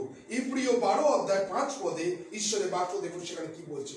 আমরা যারা আছি তারা দেখবো, কেননা আমাদের ঈশ্বর প্রত্যেকটা মুহূর্ত যে ঈশ্বর যে শাসন কি বলছে। ইব্রিয় 12:5, ইব্রিয় 12 অধ্যায় 5 পদে আমরা পড়ি, যে কোনো একজন। আর তোমরা সেই আশ্বাস বাক্য ভুলিয়া গিয়াছো। তোমরা সেই আশ্বাস বাক্য ভুলিয়া গিয়াছো। সত্যি আমরা আগে কিন্তু বাইবেল ভুলে গেছি। অনেকজন বাইবেলকে পড়ি না, শুধুমাত্র নিজের চরিতার্থ সিদ্ধ করবার জন্য প্রার্থনা করি। স্রেফ আসি, প্রভু কিছু ব্যবস্থা করো, তারপরে যখনই হয়ে গেল ব্যাস, খাতা বন্ধ, বই বন্ধ, সবকিছু বন্ধ। বলছে ঈশ্বরের বাক্য তোমাদের আশ্বাস যে বাক্য তোমরা ভুলিয়া গেছো। আর কি বলছে? যাহা পুত্র বলিয়া তোমাদের সহিত কথাবার্তা কইতেছে, যারা পুত্র বলিয়া তোমাদের সঙ্গে কথাবার্তা কইতেছে, হে আমার পুত্র, প্রভুর শাসন তুচ্ছ করিও না, হ্যাঁ, তাহার দ্বারা অনুযুক্ত হইলে ক্লান্ত হইও না। ইয়েস, তার দ্বারা যদি অনুযুক্ত হও তুমি নিরুৎসাহ হও না, ভ্রান্ত হইও না। এক এক সময় বলে দুধ, প্রভু আমার প্রার্থনা শুনছেন, আমি কিচ্ছু করবো না, চার্চে যাবো না, বাইবেল পড়বো না, প্রার্থনা করবো না, কিচ্ছু করবো না। ঈশ্বর কেন তিনি আমাকে শাসন করছেন? আমার জীবনকে ঠিক করবার জন্য, আমার এলোমেলো জীবনকে গোছানোর জন্য। নালে কিন্তু ঈশ্বর আমাদের প্রত্যেকটা মুহূর্তে বলছে, প্রভু যদি তারা শাসন আসে, আমরা যেন এই শাসনকে তুচ্ছ মনে না করি। কেন করেছে? কেন এই চলছে? কেন বারবার করে তিনি সুযোগ দিচ্ছে? ঈশ্বর সুযোগ দিচ্ছে যে আমার জীবনকে পারফেক্ট করার জন্য, তাই না? আমরা এক সময় কি করি, আমার ছেলে যখন প্রথম লেখালেখি করে তখন পেন্সিল দিয়ে লিখতো, লেখার পর কি করতো, যখনই লিখতো আমি মুছে দিতাম, আবার লিখতো আবার মুছে দিতাম, আবার লিখতো মুছে দিতাম। ও আমাকে বলতো, আমি লিখছি তুমি কেন মুছে দিচ্ছ? কেন মুছে দিই? কি জন্য মুছে দিই? যতবার লিখছে তার লেখাটা যেন সুন্দর বেরোয়, আমি ওই জন্য বারে করে মুছে দিচ্ছি। সে পেন্সিলে লিখছে, লেখার পর আমি মুছে দিচ্ছি। সে আমাকে বলছে, বাবা কেন বারে মুছে দিচ্ছ? আমি তখন বললাম, তোমার লেখা ভালো না, আমি এই জন্য মুছে দিচ্ছি। তখন ওর নলেজ এলো আমাকে ঠিক করে দিতে হবে। ঠিক ঈশ্বর আমাদের জীবন যখন এলেবেলে হয়, তখন কিন্তু ঈশ্বর আমাদের শাসন করে। হয় সেখানে বেড রিডিং করে, নয় এমন একটা জিনিস করলো 7 দিন আমাকে অফিসে লিভ নিয়ে ঘরে বসে থাকতে হয় না? এই জন্য করে, কেননা সেখানে আপনি শুধরোচ্ছেন না। হঠাৎ করে এমন একটা অসুস্থ দিলেন, 7 দিন ডাক্তার বললো বেড রেস্ট। আপনি বেসে গিয়ে এইবার চিন্তা করছেন, 7 দিন তো অফিসে কোনো কাজ নেই, এইবার চিন্তা করছি কেন আমি এটা করছি। আপনি কিন্তু ভেতর কিন্তু রেকটিফাই করছেন, সংশোধন হচ্ছে যে আমি এটা ভুল করেছি, এইটার জন্য আমার এই জিনিসটা হয়েছে। আস্তে আস্তে কি হলো, 7 দিনের পর কিন্তু আপনি কিন্তু আগের থেকে একটু বেটার চেঞ্জ হলেন।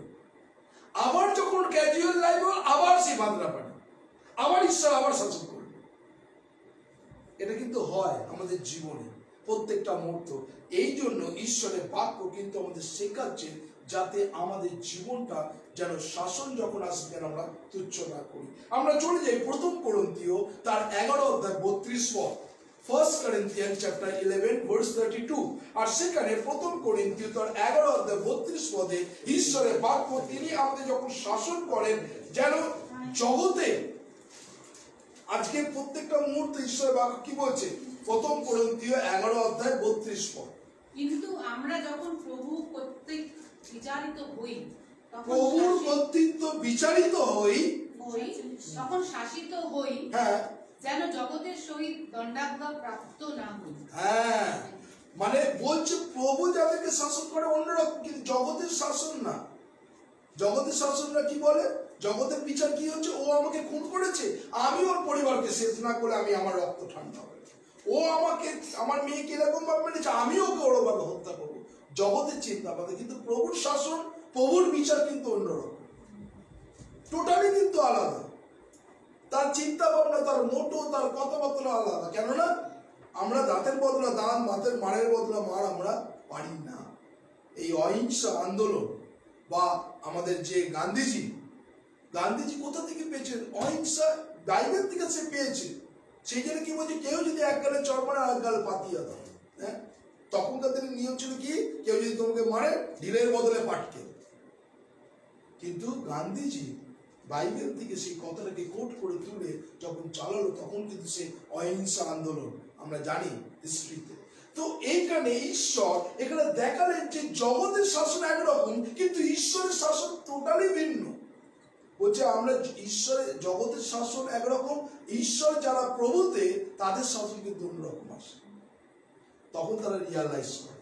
এক এক সময় আমার জীবন একটা সময়, আমরা এক এক সময় হয়তো সবার জীবন হচ্ছে খুব সুন্দর লাইফ লিড ছিল, হয় না? খুব সুন্দর বিন্দাস জীবন ছিল, কোনোতেই তার অভাব ছিল না। হঠাৎ করে তার জীবনে দারিদ্রতা নেমে এলো। আপনি তখন চিন্তা করছেন কেন দারিদ্রতা নেমে এলো, কি জন্য? এবার কিন্তু আপনি ফ্ল্যাশব্যাক পেছনে চলে গেলেন, ওহো এইটার জন্য, এই জন্য। তখন কিন্তু এইবারে কিন্তু যখন আপনি তৈরি হচ্ছেন, ঠিক ভালো মতো তৈরি হচ্ছে। এবার বলে না বাবা, পয়সা অপচয় নষ্ট করবো না, আমি উল্টো পাল্টাবো। তখন কিন্তু একরকম জীবন, এখন কিন্তু একরকম জীবন, তাই না? এক এক সময় আমাদের ছোট ছোট ছেলেমেয়েরা প্রত্যেকটা মুহূর্ত পয়সা দাও এই পায়। এক এক সময় কিন্তু আমাদের মা বাবারা কি করে, থাকা সত্ত্বেও কি করে দেয় না। কেন দেয় না? যদি প্রত্যেকটা মুহূর্ত দিয়ে পেয়ে পেয়ে তারা এমন অভ্যাস হয়ে যাবে। আমি কিছুদিন আগে একটা ফেসবুকে দেখেছিলাম, সেই ছেলে বাড়ি থেকে বেরিয়ে গেছে, পেপারে দিয়েছে এবং নোটিশ দিয়েছে, তুমি যদি মোবাইল না করো আমি সুসাইড করবো। তাই না? পেপারের মধ্যে এসে মোবাইল যদি কিনে না আমি সুসাইড করবো, মানে মা বাবাকে উল্টে হুমকি। তাহলে জগতের চিন্তা ভাবনা না, কিন্তু ঈশ্বরের বিচার কিন্তু অন্যরকম, টোটালি কিন্তু আলাদা। আমরা 2 কোরিন্থীয় 4 অধ্যায় 16 পদে যদি যাই, ঈশ্বরের বাক্য দেখুন সেখানে কি বলছে। 2 কোরিন্থীয় 4 অধ্যায় 16 পদ। 2 কোরিন্থীয় 4:16 মধ্যে দেখবো বাইবেল আমাদের কি বলে। এই জন্য আমরা নিরুৎসাহ হই না। এই জন্য আমরা নিরুৎসাহ হই না। কেননা আমরা জানি যে প্রভু আমাকে যে শাসন করেছে আমরা নিরুৎসাহ হই না। তারপরে কি বলছে? কিন্তু আমাদের বাহ্য মনুষ্য যদ্যপি ক্ষীণ হইতেছে, হ্যাঁ। তদ্যপি আন্তরিক মনুষ্য দিন দিন নতুন। আমেন। ঈশ্বরের বাক্য বলছে হয়তো তোমার জীবনে এই অসুস্থতার কারণে তুমি জীর্ণ হচ্ছ, কিন্তু তোমার মধ্যে যে আত্মা, পবিত্র আত্মার নতুনকিত হচ্ছে। আগের যে প্রার্থনা আর এখনের প্রার্থনা উত্তর আকাশ পাতাল তফাৎ হয়ে গেছে। কেননা অসুস্থতা, সিকনেস।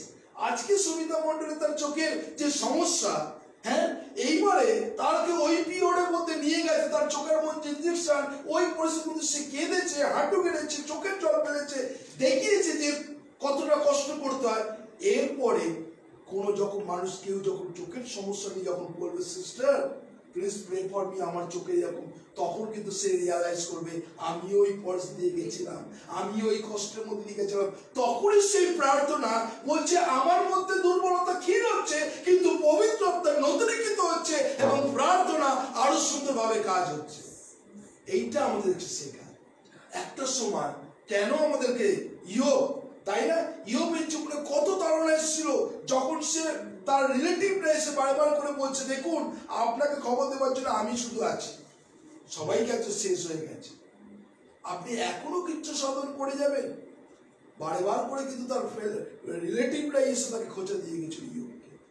ইয়োব কিন্তু তার সিদ্ধতা থেকে এক মুহূর্ত সরে যায়, জানে তারপরে আলটিমেট কি হলো, ইয়োবে 42 অধ্যায় প্রথম অবস্থা থেকে শেষ অবস্থা আরো একদম টেরিফিক হলো।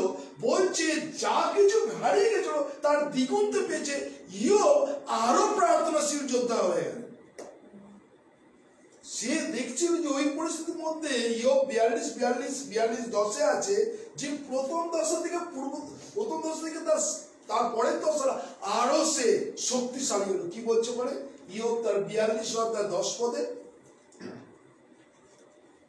পরে ইয়োব আপন বন্ধুগণের নিমিত্ত প্রার্থনা করি। এই দেখো কি বলছে, যে বন্ধুরা তাকে খোঁচা দিতে আসতো তার জন্য প্রার্থনা করছে। আবার কি, সদাপ্রভু তাহার দুর্দশার পরিবর্তন করিলেন, তার দুর্দশা পরিবর্তন করলেন এবং বস্তুত সদাপ্রভু ইয়োবকে পূর্ব সম্পদের দ্বিগুণ সম্পদ দিলেন, তার ডবল ব্লেসিং। আমেন। তাহলে কি হচ্ছে, ইয়োব আরো পরিপক্ক হয়ে গেল। আরে আমার জীবনে ডন পড়ে, অনেকজনের জীবনে আজকে যদি আমি সুমিতা দে তার মায়ের হিস্ট্রি বলছিল যে কতবার মৃত্যুর থেকে এসে গেছে, হয়তো তার কাছে, আমি জানি না তার কাছে মৃত্যু ভয় আছে কি নেই, কেননা সে মৃত্যু থেকে এসছে। যে একবার মৃত্যু থেকে বেশি তার কাছে মৃত্যু ভয় নেই। আমরা অনেক মানুষ নিজেকে খুব ভালোবাসি, আমরা বাবা সব কিছু, মরতে ভয় না, মরতে চাই, মরা বাবা, আমরা আগে যেন তেন পকোড়া করে ওষুধ খেয়ে ওই খেয়ে হ্যান খেয়ে যাতে আমি একটু লং লাইফ একটু জিন্দেগি। কিন্তু আমরা গতকালকে দেখছিলাম সাধু পৌল বলছে মৃত্যু বা ওই আমার কাছে কি কিছুই না, আমার কাছে হচ্ছে যেন আমি প্রভুর গৌরব করতে পারি, আমার জীবনে যা কিছু আসুন না কেন। খুব কঠিন এই কথাটা বলা। তাই আজকে ইয়োবে তার শাসন তিনি মেনে নিয়েছিলেন বলে, প্রভুর গৌরব করেছিল বলে তার রিটার্ন ব্যাক ঈশ্বরকে দিয়ে দিয়েছেন, তাই না? আমরা কিন্তু প্রভুর শাসনকে একটা সময় মনে করি দুঃখ, প্রভু এরকম করলো, আমি এত পড়াশোনা করলাম, এত এই করলাম, আমাকে ওই করলো না। প্রত্যেকবার আমি রেজাল্ট করলাম, আজকে ব্রাদার প্রশান্ত তার পরীক্ষা আছে, ধরো প্রথম সব পরীক্ষাগুলো ভালো, লাস্টের পরীক্ষা খারাপ হলো, তখন বলে আরে আমার সব পরীক্ষা ভালো হলে এটা খারাপ, আমি দূর আর যাবোই না, চার্চে বা প্রার্থনাতেই বসবো। হতেই পারে, বলতে পারে, রাগের মাথায় বলতে পারে আমি করবো না, তুমি আমাকে নেক্সট টাইমে তুমি নিজে প্রার্থনা করো, আমাকে ডাকবে না, বলে দিল না। আমি বলে হয় এটা পরিবারের মধ্যে হয়, আমায় এত প্রার্থনা কিছু উত্তর দিচ্ছে, আমি আর বই করবো, অভিমান করবো না, আমি ডাকবো না, তুমি তোমার ইচ্ছা তুমি যাও না, আমি তোমাকে বাধা দিচ্ছি, ঘরের মধ্যে এরকম না, আমি তোমাকে বাধা দিচ্ছি, তুমি করো না, তুমি তোমার মতো করো, আমি আমার মতো থাকি। আমরা তখন এরকম অভিমান। কিন্তু ঈশ্বরের বাক্য বলছে ইয়োব তার প্রথম শাসন থেকে দ্বিতীয় শাসনে তখন যখন পেল তার 1000 গুণ রিটার্ন ব্যাক করলো, কেননা তিনি রিয়ালাইজ করেছেন যে সত্যি ঈশ্বর আমাকে ভেঙেছে, চূর্ণ বিচূর্ণ করে আমাকে নতুন কংক্রিট করেছে এবং আমি যেন প্রভুর গৌরব করতে পারি। ঈশ্বরকে ধন্যবাদ দিই আজকে প্রত্যেকটা মানুষের জীবনে। আমি জানি, আমি যখন আমাদের সিস্টার পন্দ্রাদির মেয়ে 2 ইয়ার্স 2 বছর আমি দেখেছিলাম, সে একটা হাত তুলতে গেলে তার মাকে হাত তুলে দিতে হতো, একটা পা তুলতে গেলে তাকে মাকে আস্তে আস্তে ভাঁজ করতে হতো। আমি যখন সেই দৃশ্য দিচ্ছি, একদিন 2 দিন না, 2 ইয়ার্স, তাই না? আমি এখনো সেই যখনই ওর পন্দ্রাদি যদি লাইনে না থাকে, ঘরে দাঁড়িয়ে একটা বলতে পারি, প্রত্যেক দিন আমি দরিদ্রের জন্য প্রার্থনা করি।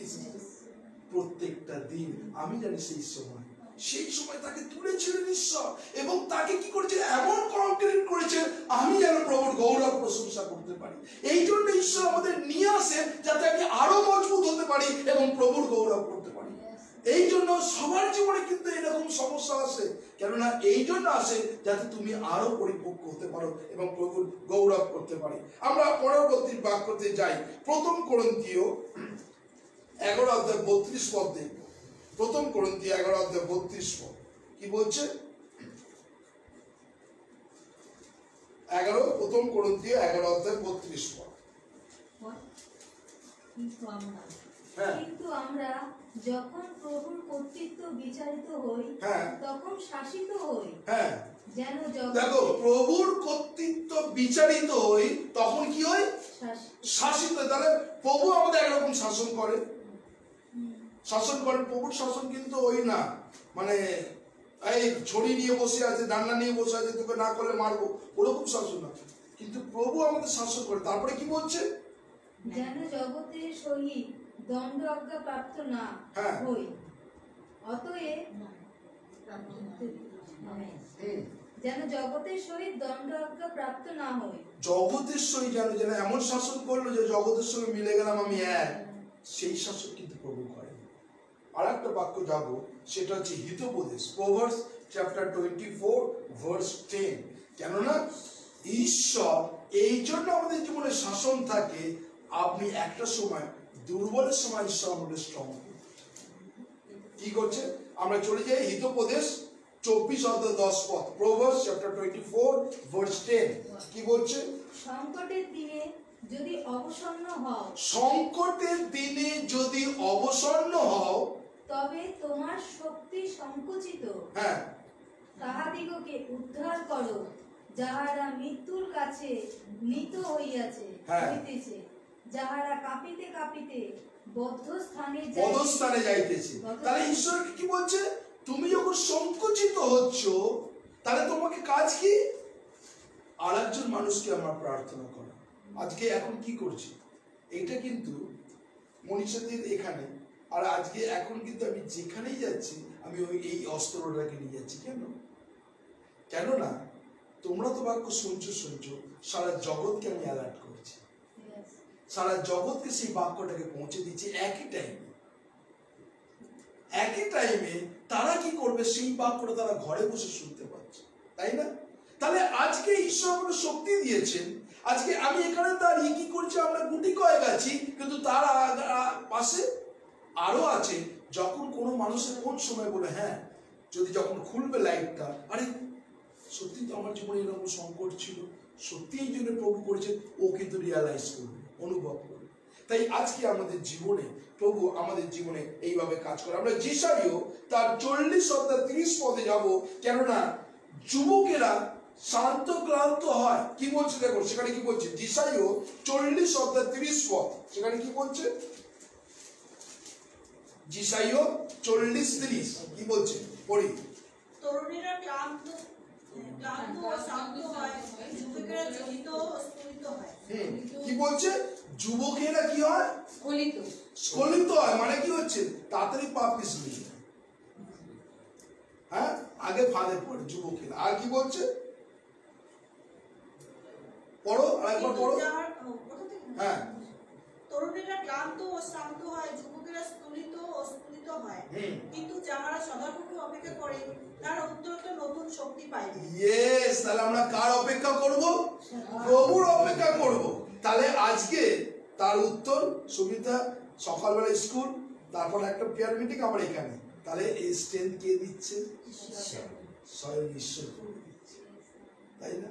তাই ঈশ্বর আমাদের শক্তি দেবেন, ঈশ্বর আমাদের দয়া দেবেন, আমাদের ফুল টাইম অ্যাক্টিভ এনার্জি। কোথা থেকে এত এনার্জি কোথা থেকে পান?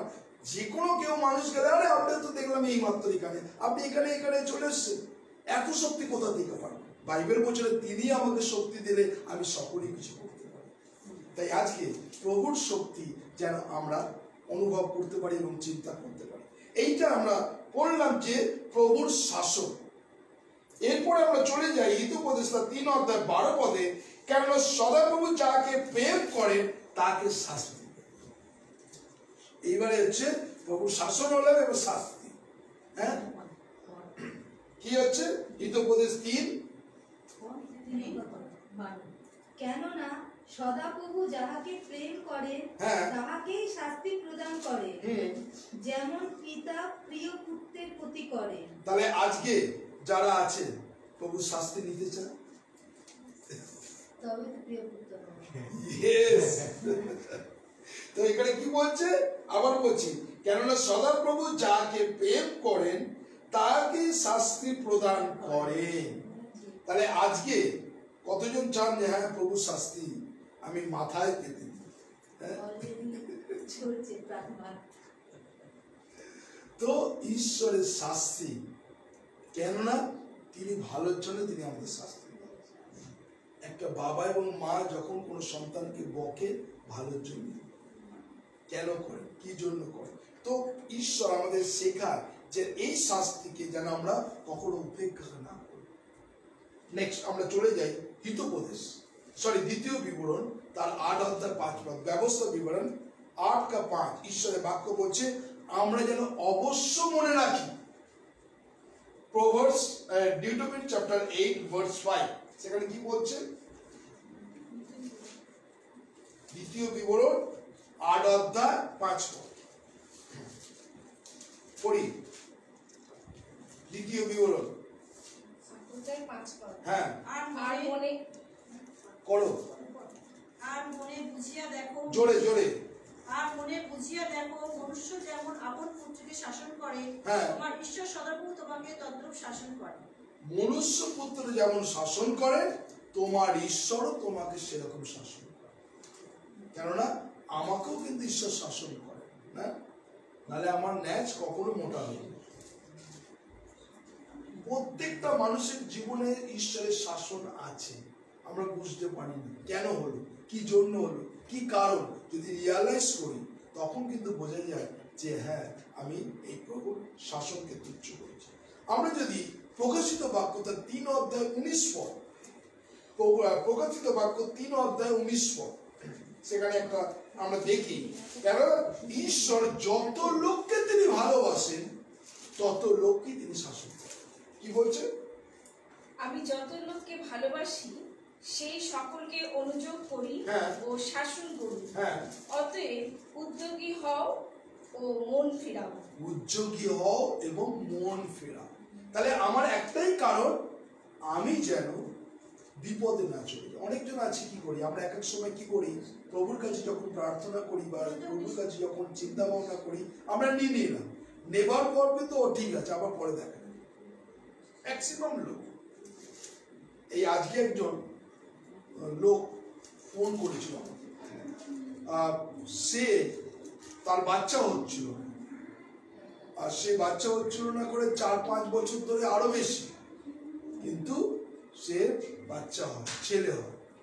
হওয়ার পর তারপর আমাকে ডাকেন, আপনি আসবেন, আমার ছেলে হয়েছে, প্রার্থনা করবেন।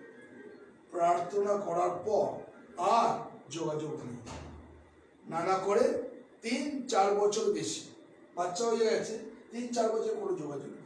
আবার দেখি, আজকে দেখি, মানে উনি তো আমার নাম্বার জানে না, উনি দেখছেন যে আমাদের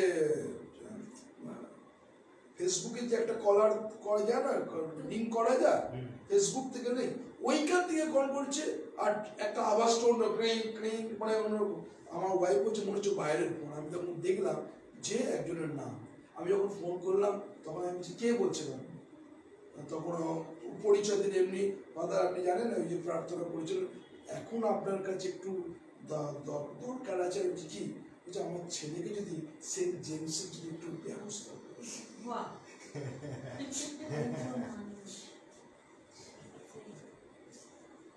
তাহলে বুঝতে পেরেছো হয়ে যাবার পর শব্দ হয়েছে তখন প্রার্থনা করে দেওয়া আছে, তাহলে কত বছর পর চলেছে? না না, তাহলে কত বছর পর? 3.5। অ্যাডমিশন তো 3.5-4 বছর পর মনে পড়বে। আবার স্কুলে অ্যাডমিশন হয়ে যাবে, হয়ে যাওয়ার পর আবার ভুলে যাবে।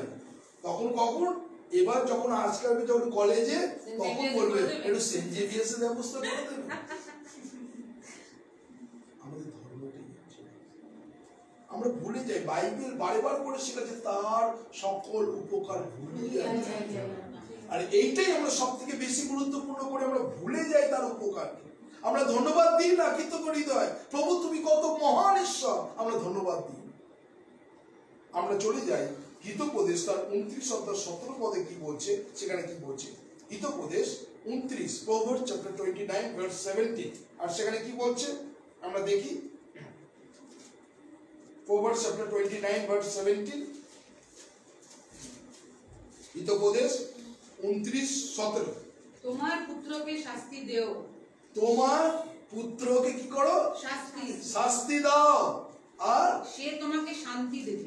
ইয়েস, তাহলে মা বাবার কর্তব্য ছেলেদেরকে শাস্তি দেওয়া। তাহলে কি দেবে? সে কি দেবে তোমাকে?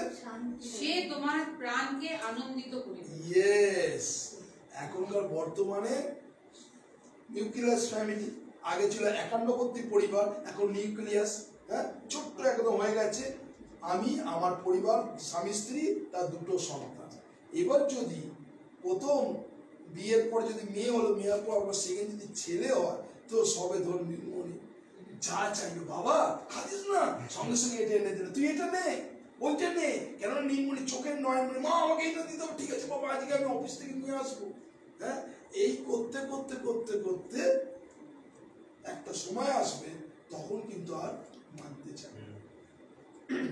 আজকে আমি মানে এই বলে আমি গর্ব করছি না, আমি আমার ছেলেকে ইভেন যে কোনো কারোর সঙ্গে এনি জায়গা, ডাক্তারবাবু আছে কি বলছে, আমার ছেলেকে মানে যে কোনো কারোর সঙ্গে যদি পাঠিয়ে দিই, আমি কারোর সঙ্গে যদি আমি পাঠিয়ে দিই, কোনোদিন বলবেন আমাকে এটা দিন, এনি এনি যার সঙ্গে কোনোদিন সেইভাবে তাকে তৈরি করা হচ্ছে। আর একদিন যাবে, দাদা সিস্টার আপনার ছেলেকে নিয়ে যান, বাপরে বাপ যতক্ষণ ছিল ঘরে হাড়ে মাছ ঢুকিয়ে দিয়েছে, আছে না, ঘরকে একদম মানে তছনছ করে দিয়েছে। এক একটা আছে বাচ্চা, এক একটা বাচ্চা যে একদম মানে উচ্ছৃঙ্খল, এইটা ফিরছে ওইটা ফিরছে ওইটা ফিরছে, ওই দরজা খুলছে ওই করছে, মানে যে বাড়িতে সেই বাড়ির লোকের বলো বাবা কতক্ষণ যাবে, আছে না, অনেক বাচ্চা আছে, অনেক পরিবার আছে।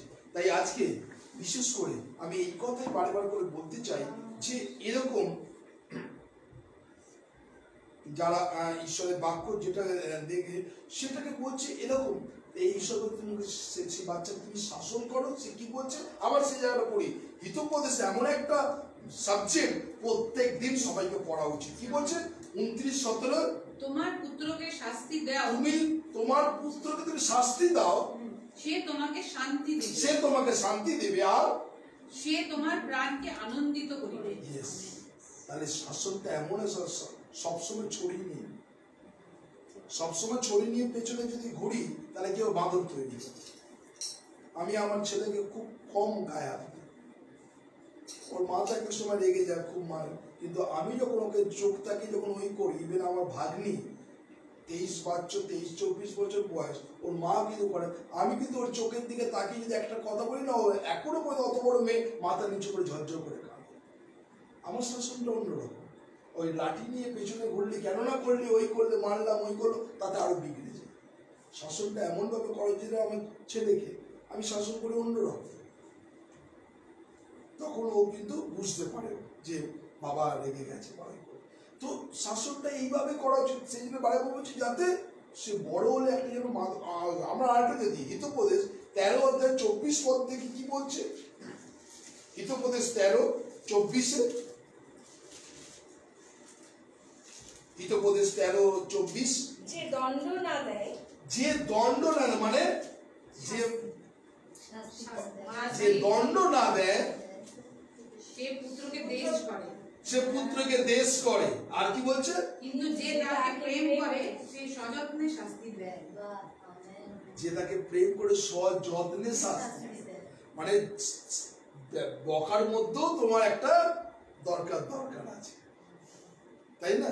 ও জানে যে বাবা এবং মা রেগে গেছে, বলছে যে দণ্ড দেয় সে তার দণ্ডটাকে ওরকম ভাবে শাস্তি দেবে।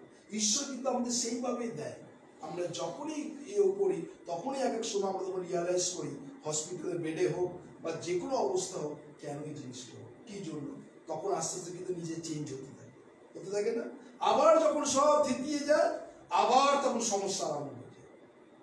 আবার যখন পড়ে তখন বলে না করবো না, আবার কিন্তু করতে হবে। আমরা তাই জন্য বাইরে বলছে ধার্মিক শতবার করলে শতবার, কিন্তু একটা লিমিট আছে। প্রভু যিশু সেই বেশ্যাকে কি বলেছিল? যাও আর পাপ করিও না। আমরা কি করি? ও প্রভু তো একদম দয়ার সাগর, করুণা ধন নিধি, যত ইচ্ছা করে যে প্রভুর কাছে এত ক্ষমা চাইবো, ক্ষমা 60 গুণ 70 বার। এবার ক্যালকুলেশন করে কতবার বার করে দিয়েছে জানি না। ও প্রভুর কাছে তিনি ক্ষমা করে দিচ্ছে, কিন্তু একটা সময় এই ক্ষমার দরজা কিন্তু বন্ধ হয়ে যায়। তাই লাস্ট একটা বলে আমি শেষ করব, আর সেটা হচ্ছে গীতসংহিতা 103:13 পদ। গীতসংহিতা 103:13 পদ, কেননা ঈশ্বর তিনি আমার প্রতি তিনি দয়া করেন। গীতসংহিতা 103:13 পদ। 13 পিতা সন্তানদের প্রতি যেমন করুণা করেন, পিতা যেমন সন্তানদের প্রতি করুণা করেন, যাহারা সদাপ্রভুকে ভয় করে, হ্যাঁ, তাহাদের প্রতি তিনি তেমনই করুণা করেন। আমেন। তাহলে ঈশ্বর আমাদেরকে কি করেন? শাসন করেন, তিনি আমাদের করুণা করেন, তাই না? আমরা দেখি তিনি অনুগ্রহ করেন, আবার সংশোধনও করেন। তিনি শাসনও করেন, আবার অনুগ্রহও করেন। আমরা দেখি তা ঈশ্বর আমাদেরকে প্রত্যেকটা মুহূর্ত, প্রত্যেকটা অবস্থার মধ্যে যদি কিছু এরকম জিনিস আসে, তাহলে আমাকে রিয়ালাইজ করতে হবে কেন আছে। সঙ্গে সঙ্গে বসা প্রভুতে, প্রভু তুমি মহান ঈশ্বর, তুমি পারো। আমি এই জন্য তোমায় ধন্যবাদ দিই যে তোমার পবিত্র আত্মা দ্বারা তুমি আমাকে চাও। ঈশ্বরকে ধন্যবাদ দিই। আজকে যারা আছি আমরা ঈশ্বরকে ধন্যবাদ দিই, যারা প্রত্যেকটা মুহূর্তে ঈশ্বরের বাক্য শুনেছেন। অনেকজন তারা অনলাইনে আছে, আর আমাদের অফলাইনে অনেকজন। আমরা এই সময় দাঁড়াবো, আমরা প্রভু ধন্যবাদ করব। আসুন আমরা নিজেরা একটা সমর্পণ হব।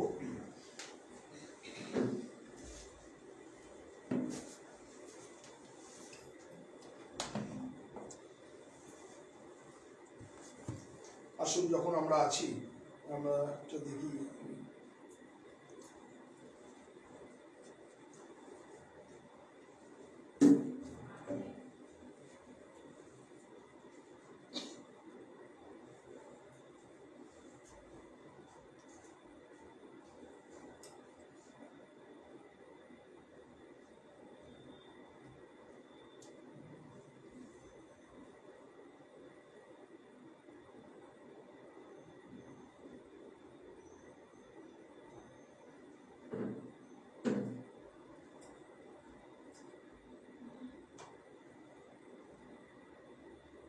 আমরা সেই একটা গান গাই, হতেরই শ্রুতি আরাধনা, হতেরই, এইটা আমরা এই গানটাতে মধ্যে যাব, আমরা নিজেরা সমর্পিত।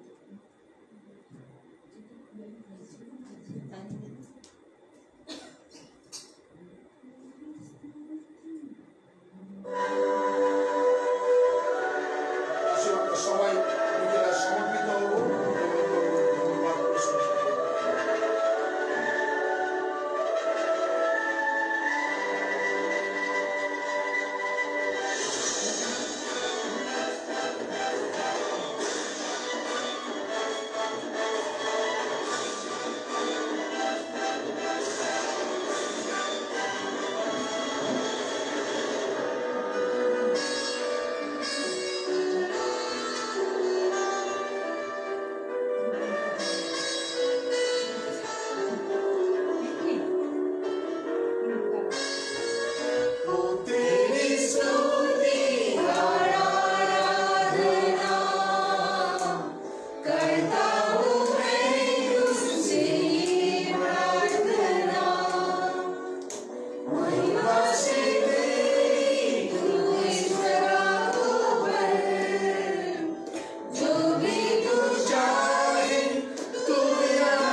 से तेरी नया दिन दिखाया है, ध्यान बनकर तेरी मुझे बचाता है।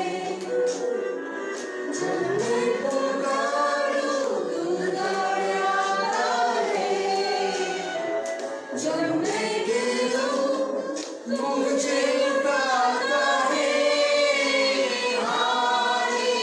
সকলে মুখ খুলে हालेलुया हालेलुया हालेलुया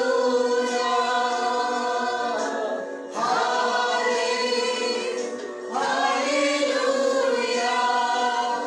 हालेलुया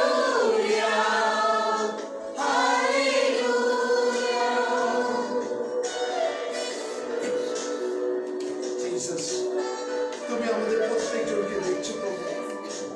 আমাদের দুঃখ কষ্ট বেদনাকে তুমি জানো, আমাদের অসুস্থতাকে জানো। তুমি আমাদেরকে স্পর্শ করো, তুমি আমাদেরকে অনুগ্রহ ভরিয়ে দাও প্রভু যিশু, যেন আমরা তোমার গৌরব তোমার প্রশংসা করতে পারি।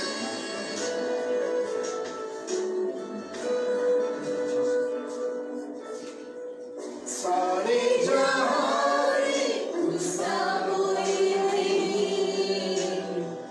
मुझको जो कोई अधूरा नहीं। घुटने में टेकूं बस तेरे सामने, तू है मेरा प्रभु, तू मेरा पिता। Yes, Jesus. Thank you, Jesus. Hallelujah. Ora bashaka la mari bathura. Ora bashaka la bashaka la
আমি এই মুহূর্তে মিলন ঘড়াইতে তোমার কাছে জেনে রাখছি প্রভু, তুমি অনুগ্রহ করো যেন সে তোমার গৌরব তোমার প্রশংসা করতে পারে প্রভু যিশুর নামে। সে যেন তোমার গৌরব উচ্চতা তোমার মানিত করতে পারে। ব্রাদার সুনীল ভৌমিককে তোমার কাছে রাখছি প্রভু, তুমি তার জীবনে কত আশীর্বাদ করেছো, বিশেষ করে তার ছেলে বারবার করে সে ফ্লাইটে যাবার বারবার করে ক্যান্সেল হয়েছে। আমি জানি না তার জন্য কি ফ্লাইট প্রোগ্রাম রেখেছো, আমরা তোমার কাছে রাখছি প্রভু, তোমার যদি ইচ্ছা তুমি তাকে বাইরে নিয়ে যাবে। সুপ্রিয় গীতা গৌরব জীবনকে তুমি আশীর্বাদ করো, প্রার্থনা করি প্রভু। আমি এই মুহূর্তে প্রভু তোমায় ধন্যবাদ দিই প্রভু, বিশেষ করে সিস্টার সুমিতা দেকে তোমার কাছে রাখছি, ব্রাদার প্রশান্ত কুমার দেকে তোমার কাছে রাখছি। তার প্রভু মাকে তুমি সুস্থতা করেছো, সত্যি সুমিতার মায়ের জীবনকে কত আশীর্বাদ করেছো। আমি এই মুহূর্তে সিস্টার বিনা বাড়িকে রাখছি, তার জীবনকে তোমার সুস্থতা দাও, তোমার অনুগ্রহ দাও এবং তোমার পবিত্রতার চালনা করো। প্রার্থনা করি ব্রাদার প্রশান্ত বাবু যে পরীক্ষা আছে প্রভু, সে চিন্তা করছে কি করবে, আমি তাকে তোমার কাছে ডেডিকেট করেছি, তুমি অনুগ্রহ করো, তোমার পবিত্রতার চালনা করো, সে যেন তোমার গৌরব তোমার প্রশংসা করতে পারে। ধন্যবাদ দিই ব্রাদার বরুণ দত্তকে তোমার কাছে রাখছি, তার সন্তানকে তুমি কত আশীর্বাদ করেছো, তুমি অনুগ্রহ করো, তোমার পবিত্রতার চালনা দাও প্রভু। বিশেষ করে বরুণ দত্তের জীবনকে তোমার অনুগ্রহ ভরিয়ে দাও প্রভু, সে যেন তোমার গৌরব তোমার প্রশংসা করতে পারে প্রভু যিশুর নামে। তার জীবনকে তোমার অনুগ্রহ করো। আমি এই মুহূর্তে প্রভু বিশেষ করে প্রার্থনা করি পাস্টর পরিতোষ মণ্ডলকে তোমার কাছে রাখছি, সিস্টার অনিতা মণ্ডলকে রাখছি, তুমি তাদের জীবনকে তুমি আশীর্বাদ করো। বিশেষ করে আমি গ্লোরিকে রাখছি, গ্লোরির হাজবেন্ডের জীবনকে তোমার পবিত্রতা চালনা করো, তাদের জীবনে তোমার অনুগ্রহ করিয়ে দাও। আমি এই মুহূর্তে প্রভু সিস্টার রোজমেরি সরকারকে তোমার কাছে ডেডিকেট করছি, তুমি আশীর্বাদ করো। সিস্টার রোজমেরি যেন তোমার গৌরব তোমার প্রশংসা করতে পারে, বাবু যিশুর নামে যেন রোজমেরি তোমার গৌরবে মুহূর্তে দিয়ে কারণ করে। আমি প্রার্থনা করি প্রভু এই মুহূর্তে বিশেষ করে সোমাকে তোমার কাছে রাখছি, সোমার জীবনের দুঃখকে জানো, কষ্টকে জানো, বেদনাকে জানো, তার চোখের জলকে দেখছো প্রভু, যেন যদি তার প্রভুর থেকে কোনো শাসনটাকে সে তুচ্ছ না করুক, যেন প্রভু তোমার প্রভু তুমি আমাকে শক্তি দাও, আমি যেন তোমার গৌরব তোমার প্রশংসা করতে পারি, তার জীবনের চোখের জলকে তুমি আনন্দে পরিণত করো প্রভু। তোমার কাছে ধন্যবাদ দিই পিয়ালিকে, এবং প্রার্থনা করি ব্রাদার রঞ্জিত কুমার দাসকে এবং তার মেয়েকে, পিয়ালির মেয়েকেও রাখছি, তার জীবনকে তুমি অনুগ্রহ করো। ছোট্ট সন্তানের জীবনে তুমি জ্ঞান বুদ্ধিতে প্রত্যেকটা বিষয় তুমি পারদর্শী রাখো, এবং তোমার প্রোটেকশন প্রভু যিশুর নামে আমি তাকে রাখছি, সে যেন তোমার গৌরব। পিয়ালিকে এবং রঞ্জিত কুমার দাসকে তোমার কাছে রাখছি, তার জীবনকে তুমি আশীর্বাদ করো। আমি সুমিতা মণ্ডল হালদারকে রাখছি প্রভু, তুমি কত দয়া করেছো। প্রার্থনা করি তার মা সিস্টার পুষ্পলতার জীবনকে তুমি কত দয়া করেছো। আমি এই মুহূর্তে প্রভু তোমায় ধন্যবাদ দিই যে জোসেফের অন্তরে তুমি কথা বলছো প্রভু। প্রভু তোমায় ধন্যবাদ দিই যেন জোসেফ এইভাবে যেন তোমার মহিমা করতে পারে এবং সে তোমার সাক্ষ্যকে বহন করতে পারে। প্রার্থনা করি রাজুকে তুমি ভালো রেখেছো প্রভু, শ্রীলতাকে ভাস্করকে তুমি আশীর্বাদ করেছো। প্রার্থনা করি প্রভু ছোট্ট সন্তান জেকবে যে সে লুজ মোশন হয়েছে প্রভু, তুমি তাকে কন্ট্রোল করেছো, ভালো করেছো।